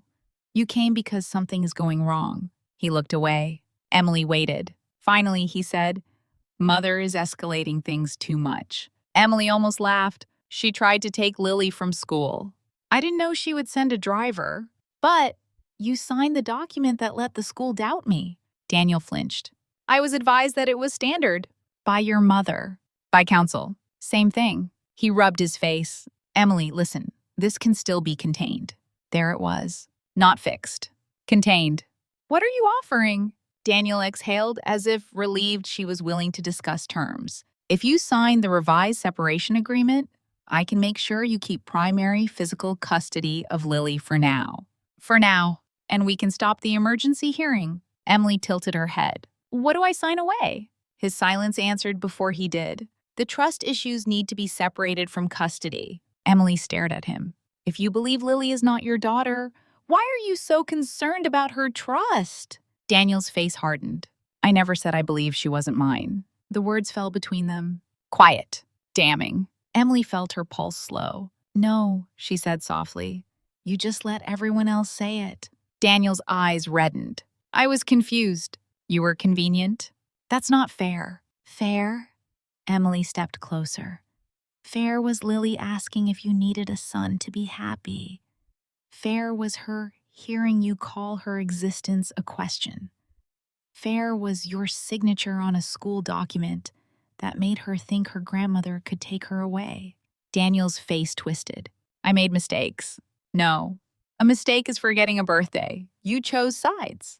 His voice dropped. Vanessa is pregnant. Emily looked at him for a long moment. Are you sure? Something flickered across his face. Fear, not for Vanessa. For himself. She showed me the sonogram. Emily almost pitied him. Almost. Then ask her for a blood test. Daniel looked away. Emily smiled faintly. You already did, didn't you? He said nothing. There it was again. Silence. His native language. Emily stepped back. Tell Margaret I won't sign. Daniel's face hardened. You don't understand what happens if you push her in public. No, Daniel. You don't understand what happens if she pushes me one more time. She turned to leave. His voice stopped her. Emily. She looked back. He seemed smaller than he had in the mansion. If Lily is mine, Emily's expression went cold. If? He swallowed. When, he corrected. When this is over, I still have rights. Emily stared at the man who had once held newborn Lily with tears in his eyes. You had a daughter, she said. Rights are what courts discuss. What you lost was her trust. Then she walked away. The baby shower grew larger by the day. Margaret no longer called it intimate. She invited relatives, board members, foundation donors, society acquaintances, and select press-friendly guests who could be trusted to repeat whatever version of the truth Margaret handed them. The theme was blue and gold. Blue balloons, blue ribbons, blue macarons, a blue velvet backdrop printed with the words, Welcome, Baby Carter. On the gift registry, Vanessa requested items for a boy, a silver rattle, a monogrammed blanket, a custom nursery plaque reading, Carter James. Emily saw screenshots online because Beatrice posted them before Margaret made her delete them. Rachel nearly threw Emily's phone across the room. She named the fake baby. Emily looked at the screen. Carter James, a name for a child who did not exist, used to replace a child who did. She named the lie, Emily said. 2 days before the shower, the official invitation arrived again, this time by courier. Inside was the same cream cardstock, the same gold crest, the same insulting phrase. The heir we've been waiting for. But this envelope also contained a legal packet, Margaret's final trap. Claire spread the documents across her conference table. Emily sat opposite her, reading every highlighted clause. Agreement to accept the temporary validity of the disputed paternity report. Agreement not to pursue claims of fraud against Daniel Carter, Margaret Carter, Carter Holdings, or associated representatives. Agreement to waive all claims made on Lily's behalf to any benefits, distributions, or representative rights connected to the Carter Legacy Trust. Agreement to temporary guardianship review under Margaret Carter's supervision. Agreement not to disparage Vanessa Monroe or challenge the legitimacy of her unborn child. Agreement to vacate the Carter residence permanently. Claire's mouth tightened more with each page. Emily looked up. She wants me to sign this at the shower? Yes. In front of everyone. Yes. And if I refuse? Claire slid another page forward. Margaret's plan statement. It was written in elegant, devastating language. A public accusation disguised as sorrow. Margaret would announce that Emily had deceived the Carter family regarding Lily's paternity, refused to cooperate with testing, created emotional distress for a pregnant woman, and attempted to exploit a child for financial gain. Emily read the final paragraph. It is with great sadness that the Carter family must protect its future from those who have mistaken kindness for weakness. Emily laughed. It was quiet. Terrible. Claire looked at her. Emily, she wrote a speech.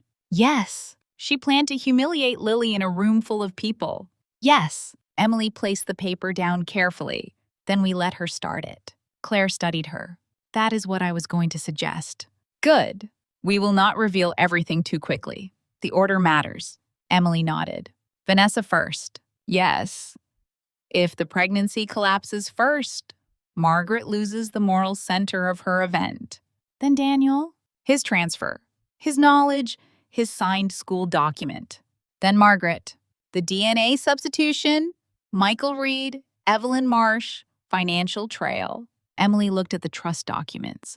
And William. Claire's gaze held hers. The will comes last. Emily understood. The truth had to fall in layers. Vanessa's lie would crack the stage. Daniel's choices would keep him from escaping as a victim. Margaret's fraud would destroy her authority. William's will would end the war. That night, the Carter mansion was not as unified as Margaret wanted the world to believe. Vanessa stood in the East Suite, whisper shouting into her phone. You said those messages were deleted. Ryan's voice crackled through the speaker. You didn't pay me enough to keep them buried. You idiot. If Margaret finds out, she'll blame you. If Daniel finds out, he'll cry. Either way, I want my cut. Vanessa gripped the phone so tightly her knuckles whitened. I'll get it after the shower. You said that before. Daniel will sign. He's almost there. What about the old woman? Vanessa looked toward the closed door. She suspects something. Ryan laughed. Then run. I can't run before the money transfers. Then pray your fake belly survives rich people hugging you. Vanessa hung up, breathing hard. In the hallway outside, Margaret stood perfectly still. She had not heard everything, but she had heard enough. The next morning, Margaret confronted Daniel in the study. Have you confirmed her medical records? Daniel looked up from his phone. Whose? Margaret's eyes narrowed. Do not be stupid with me. Daniel stood. Vanessa is under stress because of Emily. Vanessa is under stress because Vanessa is hiding something? Daniel's face tightened. You were the one who welcomed her. I welcomed the child. She is the mother of my child. Then prove there is a child. Daniel went pale. For a long moment, mother and son stared at each other. Then Daniel said, even if Vanessa lied, that doesn't change what Emily did. Margaret's expression cooled. Do you hear yourself? He looked away. Margaret moved closer. You wanted the woman. I wanted the heir. Do not confuse our motives. Daniel stared at her. For the first time, he seemed to understand that his mother did not love Vanessa, did not love the unborn baby, did not even love him in the way he wanted. She loved control, and he had helped her chase it. Mother, he said quietly, what did you do with the DNA test? Margaret's face went still. That is a dangerous question. His voice lowered. Emily won't stop. No, Margaret said. That is why tomorrow we stop her. Vanessa, Daniel, and Margaret no longer trusted one another. But they still needed the same thing, Emily's surrender. The night before the baby shower, Rachel helped Emily choose a dress. Not white, not soft, not something Daniel could remember loving. Emily chose black, simple, long-sleeved, fitted without being fragile. Rachel stood in the doorway, arms crossed. You look like you're going to a funeral. Emily looked at herself in the mirror. In a way. Lily sat on the bed, holding her stuffed rabbit. Whose funeral? Emily turned immediately. Not a person's, sweetheart. Lily looked down at her locket. Grandma's party is tomorrow? Yes. Do I have to go? Emily walked to her and knelt. No, you do not have to do anything you are afraid to do. Lily thought about that. Will you go? Yes. To fight? Emily brushed hair from Lily's cheek. To tell the truth. Will Daddy be there? Yes. Will he say I'm his? Emily's chest tightened. I don't know what Daddy will say. Lily nodded slowly. That was worse than crying. Then she took off William's locket and placed it in Emily's hand. Take Grandpa with you. Emily stared at the silver heart. Oh, baby. He helps, Lily said seriously. Emily closed her fingers around the locket. Yes, she whispered. He does. Later, after Lily fell asleep in Rachel's room, Emily sat alone at the kitchen table. Before her lay copies of everything. Vanessa's messages, Ryan's recordings, Dr. Harris's report, Daniel's wire transfer, the school document, Michael Reed's statement, the DNA comparison proving Lily's blood, William's letter, the trust, the will. Claire had the original secured. Tomorrow, the copies would become weapons. Rachel placed a cup of tea beside her. You scared? Emily looked at the documents. Yes. Rachel sat across from her. Good. Means you're not stupid. Emily smiled faintly. They're going to try to destroy me in that room. Rachel's expression softened. They already tried. Emily looked toward the closed bedroom door where Lily slept. "No," she said. "They tried to destroy her." The smile left Rachel's face. Emily picked up Margaret's planned statement again. The words no longer hurt. They clarified. Margaret intended to stand in front of guests, donors, relatives, and Daniel's colleagues and bury Emily under shame. She intended to make Lily's name something whispered. She intended to crown Vanessa's imaginary son while stripping a real little girl of her inheritance. For years, Emily had thought the Carter family's cruelty came from pride.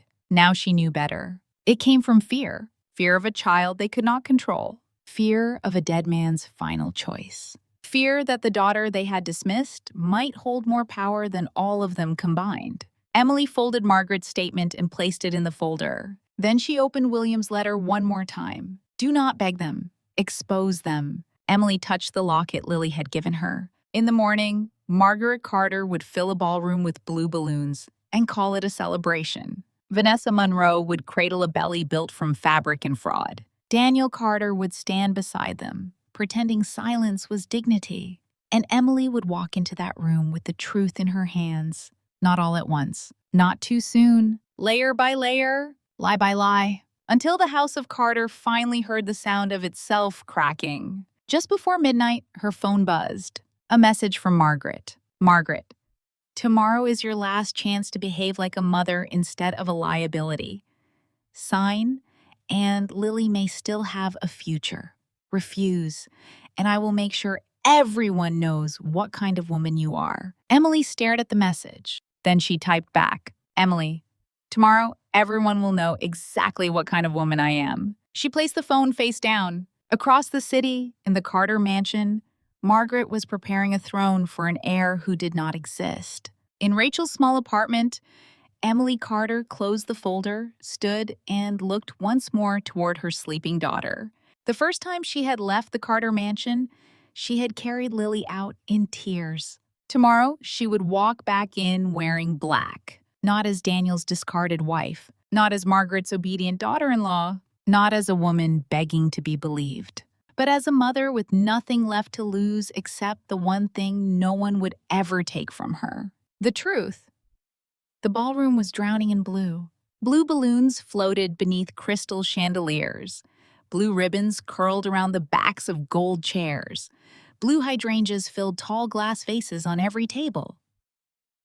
A three-tiered cake stood at the center of the room, iced in pale blue and white, with silver letters spelling out, Welcome, baby Carter. Behind the dessert table, a velvet backdrop stretched from floor to ceiling. The heir we've been waiting for. Emily Carter stood at the entrance of the ballroom and read the words without blinking. For 1 second, she heard Lily's voice in her head. If I was a boy, would Daddy have stayed? Emily's fingers tightened around the silver locket in her palm. William's locket. Lily had insisted she take it. Take Grandpa with you? He helps. Emily inhaled slowly. Then she stepped inside. The conversation shifted almost immediately. People turned. Some whispered. Some stared openly. Others pretended not to notice, while watching her reflection in champagne glasses and polished silver trays. Emily knew most of them. Carter relatives who had smiled at her during holidays and never defended her when Margaret corrected Lily at dinner. Board members who had once praised Emily's devotion to William but would now believe whatever version of scandal protected their investments. Society women who collected tragedy the way they collected diamonds. She saw Beatrice near the gift table, already leaning toward another guest to murmur something. She saw Martin Hale, Margaret's attorney, standing beside the stage with a folder in his hand. She saw Daniel. He stood near the front of the ballroom in a dark suit, one hand wrapped around a glass he had not drunk from. He looked pale, tired, trapped, but not innocent. Never innocent? Beside him stood Vanessa Monroe. Vanessa wore a pale blue maternity gown that flowed over a rounded belly. Her hair fell in glossy waves over one shoulder. Her makeup was soft and luminous, designed to make her look fragile beneath all that wealth. One hand rested protectively over her stomach. She looked like a portrait of motherhood. Emily wondered how many lies it took to create that glow. And then there was Margaret Carter. Margaret stood at the center of the ballroom as if the entire room had been built around her. She wore silver silk and pearls. Her posture was perfect. Her smile was controlled, dignified, almost serene. To the guests, she looked like a proud grandmother preparing to welcome the future of the Carter family. To Emily, she looked like a woman standing on a grave she had not realized was her own. Margaret saw Emily and smiled. Not warmly, victoriously. She crossed the ballroom slowly, every step measured. "Emily," she said, "you came." Emily looked at the blue decorations. "You invited me. I wasn't sure you would have the courage." Emily's expression did not change. "I wasn't sure you would have the shame." Margaret's eyes sharpened, but her smile remained. "You should be careful today." Emily leaned closer. "No, Margaret. Today, I'm finished being careful." For the first time, something flickered across Margaret's face. Then Vanessa approached, Daniel just behind her. "Emily," Vanessa said softly, "I'm glad you came." Emily looked at her belly, then her face. "Are you?" Vanessa's smile trembled. "I know this is hard, but I hope someday we can all move forward for the children." Emily almost laughed. "Children?" Daniel flinched. Vanessa placed both hands over her stomach. "For Lily too, of course." At Lily's name, Daniel finally spoke. "Where is she?" Emily turned to him. "Safe." Pain crossed his face. Emily, she did not want to attend a party celebrating the child meant to replace her. Vanessa inhaled sharply, wounded on cue. That was never what this was. Emily looked toward the backdrop. "The heir we've been waiting for." Then back at Vanessa. "Of course not." Margaret's voice cooled. "Lily should have come. This family event concerns her future as well." Emily smiled faintly. "That is exactly why she is not here." Daniel looked down. He could not meet her eyes. That told Emily everything. He knew something was wrong. Maybe not all of it. Maybe not the full shape of his mother's plan, not the dead child's DNA, not the trust clauses waiting like knives inside William's will. But he knew enough to fear this room. And still, he had come. Still, he stood beside Vanessa. Still, he let Margaret lead. A string quartet played near the windows. Waiters moved through the guests with trays of champagne and sparkling cider. A table overflowed with gifts, silver rattles, tiny shoes, blankets embroidered with CJC, framed prints for a nursery, and a blue velvet box from Margaret labeled, "For Carter James, with love from grandmother." Emily stopped in front of it. "Carter James," she said. Vanessa touched her stomach. "Daniel and I thought it was a strong name." Emily turned to Daniel. "Did you?" His jaw tightened. "It was just an idea." An idea for a child no doctor has confirmed. Vanessa's face paled. Margaret stepped in. "Enough. You are a guest here." Emily looked around the ballroom. "No, Margaret, I am the woman you invited here to humiliate." The nearby guests quieted. Margaret's eyes flashed. Then she smiled again, wider this time. "If you insist on making this public, perhaps it is time." She moved toward the small stage at the front of the room. Daniel's head snapped up. "Mother." Margaret ignored him. She lifted a champagne glass, and the quartet faded into silence. The ballroom turned toward her. "Friends," Margaret began, her voice rich and steady. "Family, and those who have stood with the Carter name through seasons of joy and difficulty. Thank you for joining us today." A murmur of approval moved through the room. Vanessa lowered her eyes modestly. Emily remained standing near the gift table. Claire Dawson had not entered yet. Neither had Dr. Harris. Not yet. Order mattered. Margaret continued. "After William's passing, many wondered what would become of this family's legacy. I have carried that question heavily. Legacy is not merely wealth, it is duty. It is blood. It is continuity." Her gaze found Emily, and sometimes protecting legacy requires painful honesty. Daniel set down his glass. Emily watched him. He looked like a man who wanted a door to appear. Margaret gestured toward Vanessa. "Today we celebrate hope. We celebrate the child who will carry the Carter name forward with honor." Applause rose. Vanessa smiled through tears. Then Margaret's face shifted into sorrow. "But before we continue, there is a private matter that can no longer remain hidden. Out of respect for this family, I have tried to handle it discreetly. Unfortunately, not everyone has shown the same respect." The guests stirred. Beatrice leaned forward like a starving animal. Margaret lifted a folder from Martin Hale. Emily Carter has been asked repeatedly to cooperate with necessary legal and familial procedures. She has refused. She has torn agreements. She has made accusations. She has used a child to gain sympathy while avoiding the truth. A few guests looked toward Emily. Emily did not move. Margaret's voice softened, making the cruelty worse. It grieves me to say this, but DNA results have raised serious questions regarding Lily's biological connection to Daniel Carter. A gasp moved through the room. Daniel closed his eyes. Vanessa covered her mouth. Emily looked at him, not at Margaret. At Daniel. He opened his eyes slowly and found her watching him. "Say something," her stare demanded. "For once in your life, say something before the wound is finished." Daniel's lips parted. No sound came. Emily felt the last thread between them break. Margaret continued, "In order to protect Lily from further confusion and to protect this family from exploitation, I have asked Emily to sign a temporary agreement. A fair agreement, a private agreement. But since she has chosen resistance, we must ask her today, before witnesses, to do what a good mother would do." Martin Hale approached Emily with the folder. The room had gone silent enough that Emily could hear the faint rustle of paper as he opened it. He held out a pen. Margaret looked down from the stage. "Sign it, Emily. Spare Lily the humiliation of a public legal battle." Emily looked at the pen. Then she looked at Daniel. "Do you want me to sign?" Daniel's face tightened. "Emily, please?" "No. Answer me." The guests watched. Daniel swallowed. "It may be best for Lily." Emily stared at him. The words were soft. "Cowardly." "Final." She nodded once. "Thank you." Daniel frowned. "For what?" "For making sure I never wonder if I should have forgiven you." Then Emily took the folder from Martin Hale's hand. For one heartbeat, Margaret's smile deepened. She thought Emily was surrendering. Instead, Emily turned toward the room and lifted the first page. "I have one question before I sign." Margaret's expression cooled. "This is not a negotiation." "No," Emily said. "It's a contradiction." The room stilled. Emily looked directly at Margaret. "If Lily's not Carter blood, why does this agreement require me to waive her rights to the Carter Legacy Trust?"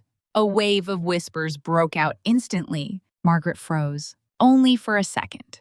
But everyone saw it. Emily held up the highlighted clause. "Why would a child you claim is not Daniel's daughter have rights valuable enough for you to demand I sign them away?"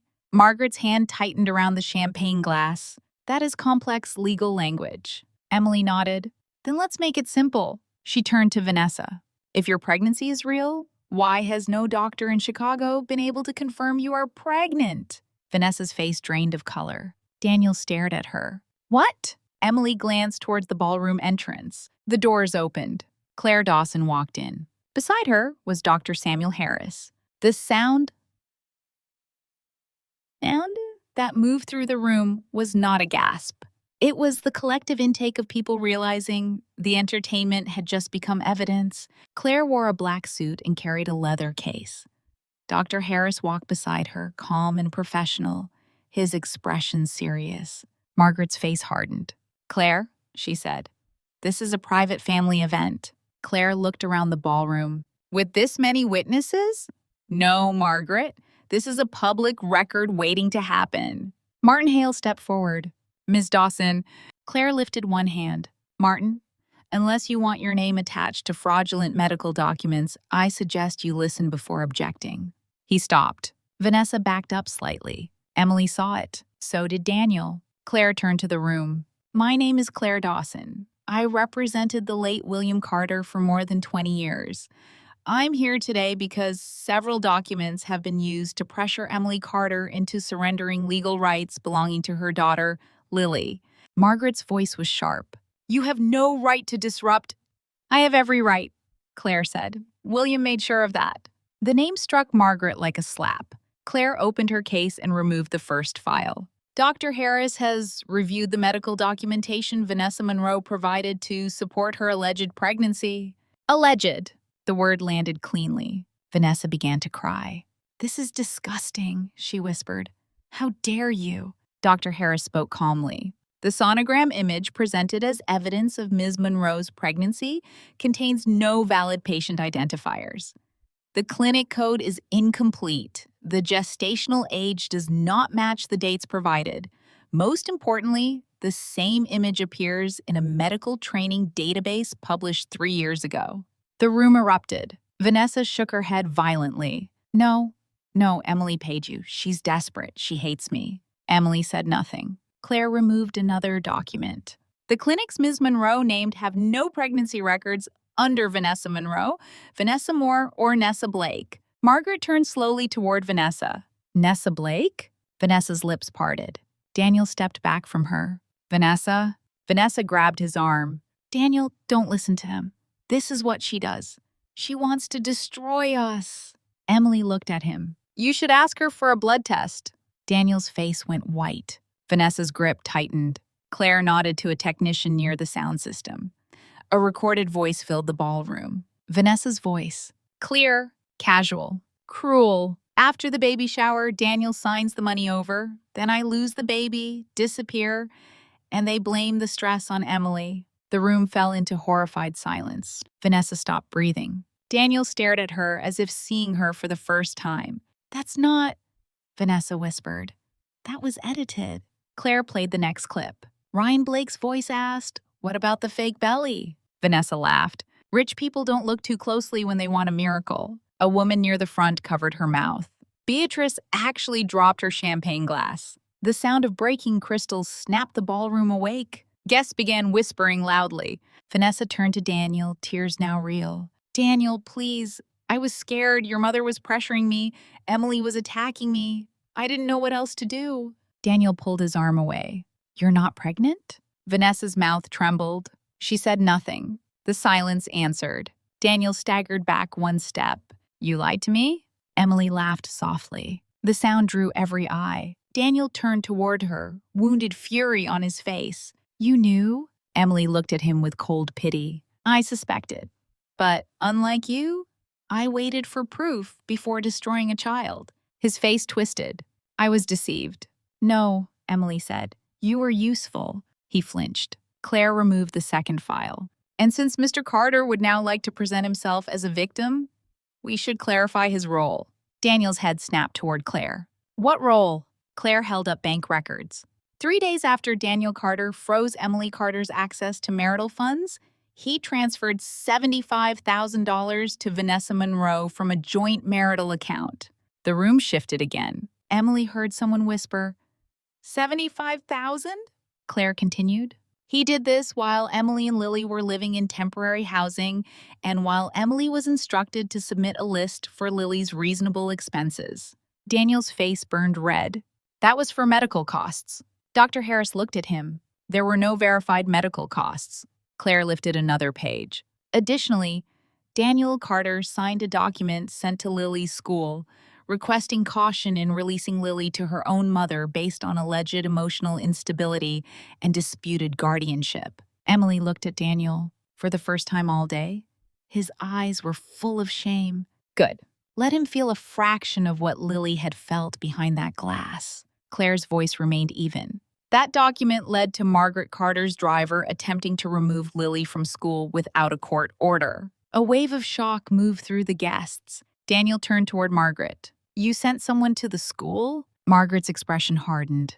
Do not pretend outrage now. You signed the concerns. Daniel's mouth opened, closed. Emily stepped forward.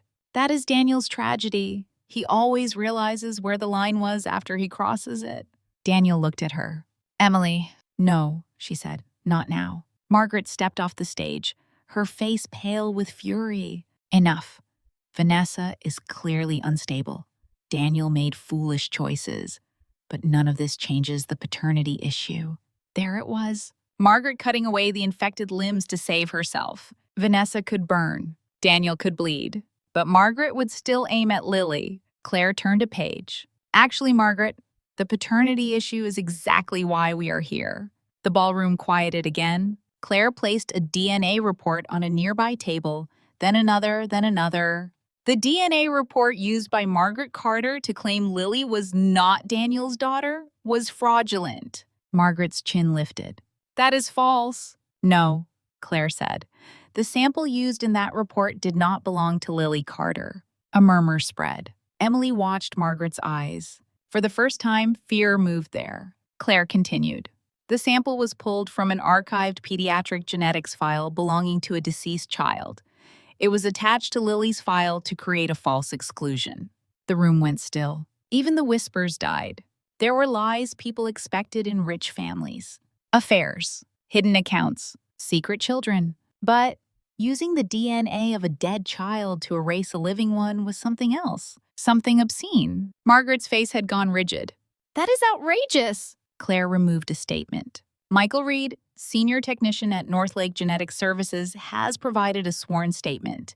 He admits to accessing the archive sample and attaching it to Lily's report under instruction relayed by Evelyn Marsh, your personal assistant.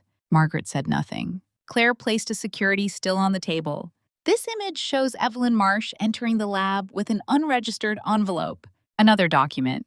Access logs confirm the archive sample was pulled that same day. Another. Financial records show a payment routed through a consulting vendor connected to your private accounts. Margaret's champagne glass slipped from her hand. It shattered against the floor. The sound echoed through the ballroom. No one moved to clean it. Emily looked at the broken glass, then at Margaret. You used a dead little girl to make my daughter disappear. Margaret's lips parted. For once, no polished answer came. Daniel stared at his mother in horror. Mother, Margaret snapped toward him. Do not look at me like that. You were perfectly willing to believe it when it helped you. Daniel recoiled. There it was. The truth, spoken not by Emily, not by Claire, but by Margaret herself. Daniel had no refuge left. Claire lifted the final DNA report. Independent testing using properly collected samples and William Carter's preserved reference material confirms that Lily Carter is biologically related to William Carter. A legally valid comparison also confirms that she is Daniel Carter's biological daughter. The room seemed to exhale all at once. Daniel's face crumpled. Emily could almost see the moment the truth reached him. Not because he had doubted the biology, because now he understood there was no legal fog left to hide inside. Lily was his daughter. She had always been his daughter. And when she needed him, he had stood silent. Daniel took one step toward Emily. Where is she? Emily's voice was quiet. Far from you. Pain crossed his face. I need to see her. No. Emily, she's my daughter. Emily looked at him. She was your daughter when she asked if you needed a son to love her. She was your daughter when your mother called her blood into question. She was your daughter when she stood at school crying because a Carter driver had come to take her away. Daniel's eyes filled. I didn't know everything. No, Emily said. But you knew enough to stop it. He looked broken. Emily felt nothing soften. That surprised her. Once, his pain would have undone her. Now it was only another fact in the room. Margaret suddenly laughed. It was a cracked, ugly sound.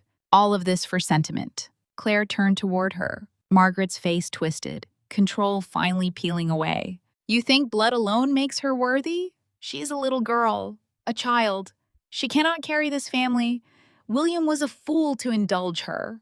Emily went still. Margaret's voice rose. A Carter legacy cannot be placed in the hands of a daughter. It should have gone to Daniel, to a son, to someone who could continue the name properly. The silence after that was absolute. Every guest heard it. Every board member, every relative, every person Margaret had invited to witness Emily's humiliation now witnessed her own. Emily stepped closer. You didn't lose the Carter legacy because Lily is a girl. Margaret glared at her. Emily's voice sharpened. You lost it because William knew you were never worthy to stand near her. Margaret's face changed. That sentence hit deeper than any legal document. Claire opened the final folder. Since Margaret has raised William's intentions, this is the appropriate moment to read the relevant provisions of his will and the Carter Legacy Trust. Margaret turned sharply. No. Claire looked at her. Yes. Martin Hale stepped forward. Claire, I must object to disclosure. Claire did not blink. Your client attempted to force Emily to waive trust rights in front of witnesses using fraudulent DNA and fabricated medical claims. Disclosure is now necessary to correct the record. He stopped because he knew she was right. Claire read, William James Carter designated Lily Ann Carter as the primary beneficiary of the Carter Legacy Trust. The ballroom erupted again. Margaret gripped the edge of a table. Daniel stared at Claire. Vanessa, forgotten near the stage, looked as if she might faint. Claire continued. Emily Carter is named as Lily's preferred guardian representative in the event Daniel Carter or Margaret Carter participates in any attempt to discredit Lily's paternity, interfere with her custody, manipulate her legal status, or gain control over her trust interests. Emily closed her eyes for 1 second. William, Claire's voice grew colder. Margaret Carter is specifically barred from serving in any fiduciary, administrative, or supervisory role over the trust. Margaret whispered. William had no right. Claire looked up. He had every right. It was his trust. Then she read the clause that ended everything.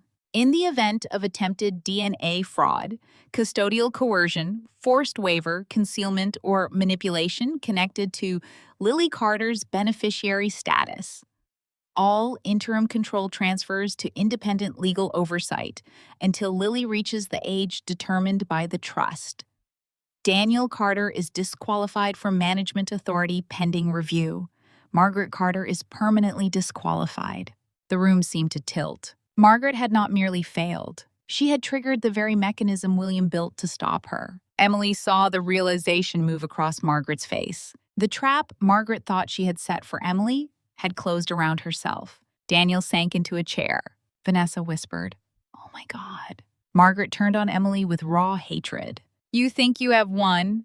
You are still nothing. A woman William pitied, a nobody who married up and hid behind a child." Emily looked at her. "No, Margaret. I was the woman who held your husband's hand while you argued with accountants outside his hospital room. I was the woman who raised the granddaughter he loved while you measured her worth by what she wasn't.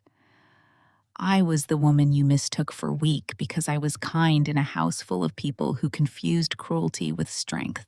Margaret shook with rage. Emily stepped even closer. "And Lily is not hiding me. I am standing in front of her. That is what mothers do." For once, no one defended Margaret. Not Daniel, not Beatrice, not even Martin Hale. Vanessa suddenly moved. "If I'm going down, I'm not going alone." Daniel looked up slowly. Vanessa pointed at him. "He knew I didn't have records. He knew I kept delaying. He didn't care because he wanted Emily to sign. He told me once the trust issue was handled, everything would calm down." Daniel stood. "You liar." Vanessa laughed bitterly. "That's rich coming from you." She turned toward the room, desperation making her vicious. "He promised me money. He promised me an apartment. He said his mother would handle Emily.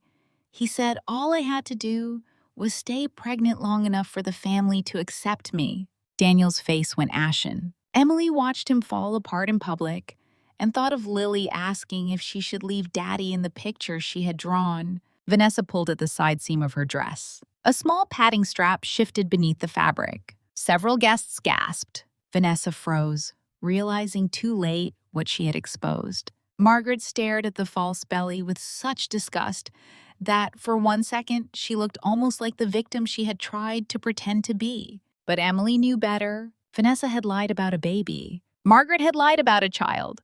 There was a difference. Claire closed the folder. "Relevant materials have already been delivered to the appropriate legal authorities. Further proceedings will determine criminal and civil liability."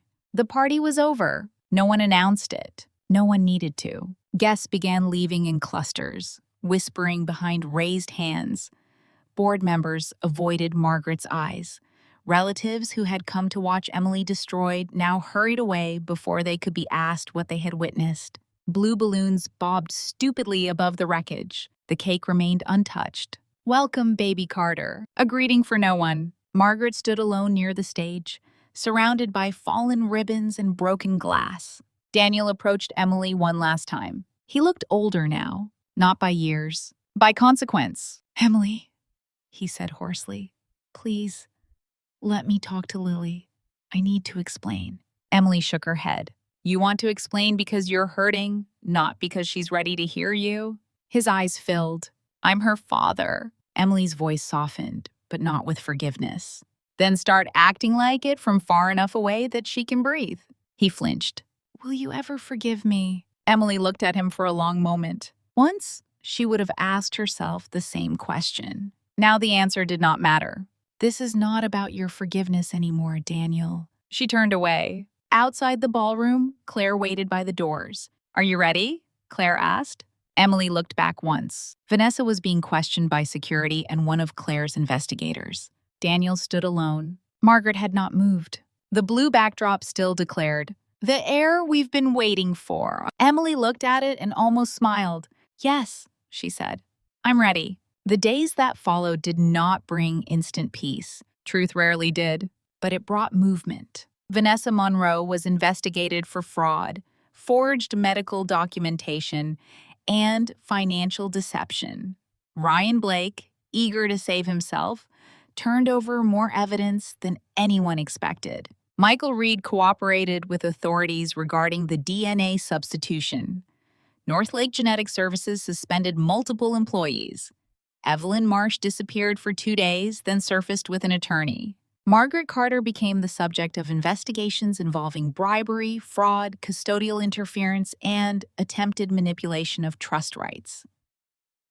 Society pages that had once printed her charity photos now used words like scandal, DNA fraud, and Carter family crisis. Daniel faced a brutal divorce. The wire transfer to Vanessa, the frozen accounts, the school document, and his cooperation with Margaret's pressure campaign placed him in a position no amount of Carter money could make clean. The emergency custody hearing did not give Margaret what she wanted. It gave Emily protection. Lily remained with her mother. The Carter Legacy Trust was locked under Claire's independent supervision. Margaret and Daniel were barred from control. William's final instructions stood. A week after the baby shower, Emily took Lily back to the Carter mansion. Not to return, to collect what was theirs. The staff avoided their eyes, not out of contempt now, but shame. The mansion felt smaller. Or perhaps Emily had grown beyond it. Lily held Emily's hand tightly as they climbed the staircase to her room. The room was still there. Her books, her stuffed animals, her drawings, her nightlight shaped like a moon. No blue nursery had replaced it. No imaginary boy had taken her place. Lily picked up the frame photo of William from her bedside table. Can we take Grandpa? Emily smiled. Yes. They packed slowly. Not everything, only what mattered. The rabbit quilt, the reading medal, the music box William had given Lily, a drawing of the garden. At the doorway, Lily paused. Mommy? Yes? Do I have to be Carter? Emily knelt before her. You get to decide what that name means for you. Lily thought about that. Grandma made it sound mean. Grandma was wrong about many things. Was Grandpa wrong? Emily looked at the photo in Lily's hands. No, Grandpa saw you. Lily touched the locket around her neck. Did he really choose me? Emily brushed a tear from her daughter's cheek. No, sweetheart. He loved you. That is bigger than choosing. Lily leaned into her arms. When they left the mansion, Daniel was standing in the foyer. He looked as if he had been waiting for them and dreading them at the same time. Lily stopped. Emily did too. Daniel's eyes moved to the suitcase in Emily's hand, then to Lily. Hi, Lily. Lily held tighter to Emily's coat. Hi. The single word broke him more than anger would have. He crouched slowly, careful not to move too close. I'm sorry, he said. Lily stared at him. For what? Daniel's face crumpled. Emily watched him search for an answer small enough for a child and large enough for the truth. For not protecting you, he whispered. Lily looked down. Mommy did? Daniel closed his eyes. Yes, he said. She did. Lily did not run to him. She did not hug him. She simply nodded, then reached for Emily's hand again. It was not cruelty. It was consequence. Emily led her daughter to the front door. This time, no one stopped them. No one said Lily should stay. No one called Emily unreasonable. No one threatened papers or blood tests or legacy. They walked out through the same doorway Emily had fled weeks before with Lily crying in her arms. But this time, Emily did not leave as Daniel's discarded wife. She left as Lily's mother, as William's chosen guardian, as the woman who had walked into a room built to destroy her and walked out carrying the truth. At the bottom of the steps, Lily turned back once. The mansion loomed behind them, enormous and cold. Mommy! Yes? Is that still my home? Emily looked at the house, then at her daughter. No, she said gently. It's just where some of our story happened. Lily considered that. Then she smiled faintly. Good. They drove not to Rachel's apartment first, but to the cemetery. Snow had melted from the grass, leaving the ground dark and soft beneath a pale sky. William Carter's grave stood beneath an old oak tree, simple compared to the wealth of the family name carved into stone. Lily carried the tulips Emily had bought with the first money she had touched after selling her ring. She placed them carefully at the base of the headstone. Hi, Grandpa, Lily whispered. Emily stood behind her, one hand on her shoulder. For a while, neither of them spoke. Then Lily turned. Mommy, did Grandpa know Grandma would be mean? Emily looked at William's name. I think Grandpa knew people can be weak and greedy and afraid. Was Daddy afraid? Emily closed her eyes briefly. Yes. Were you? Emily knelt beside her daughter. Yes, I was very afraid. But you still came. Emily smiled through tears. Yes. Lily touched the locket. So brave means being scared and coming anyway? Emily pulled her close. That's exactly what it means. Lily looked back at the grave. Then Grandpa was right. Emily followed her gaze. My brave little heir? Not because Lily inherited money. Not because a trust said so. Not because DNA restored what Margaret tried to steal. But because she had survived a house that tried to make her feel small and still asked the truth to be kind. Emily took William's letter from her coat pocket. She had brought it to read one final line aloud. She unfolded it carefully. Her voice trembled only once. Lily did not need to be born a boy to inherit my love. She only needed to be herself. Lily listened. Then she smiled. A small smile. A real one. The kind no Carter ballroom had ever given her. Emily folded the letter and held her daughter close beneath the oak tree. Behind them, the Carter mansion waited in another part of the city, full of blue decorations being taken down, legal papers being served, and people learning too late that legacy could not be stolen from a child simply because they refused to love her. The Carter family had thrown a baby shower for a son who never existed. They had raised glasses to an heir made of fabric, forged paper, and greed. They had tried to race a little girl with another child's blood. But when the balloons fell, when the guests fled, when every lie finally collapsed under its own weight, the true heir was not in a cradle, not in Vanessa's arms, not in Margaret's plans. She was standing beside her mother, small hand inside Emily's, silver locket against her heart. The daughter they tried to disown, the truth they failed to bury, and the only Carter worthy of what William had left behind.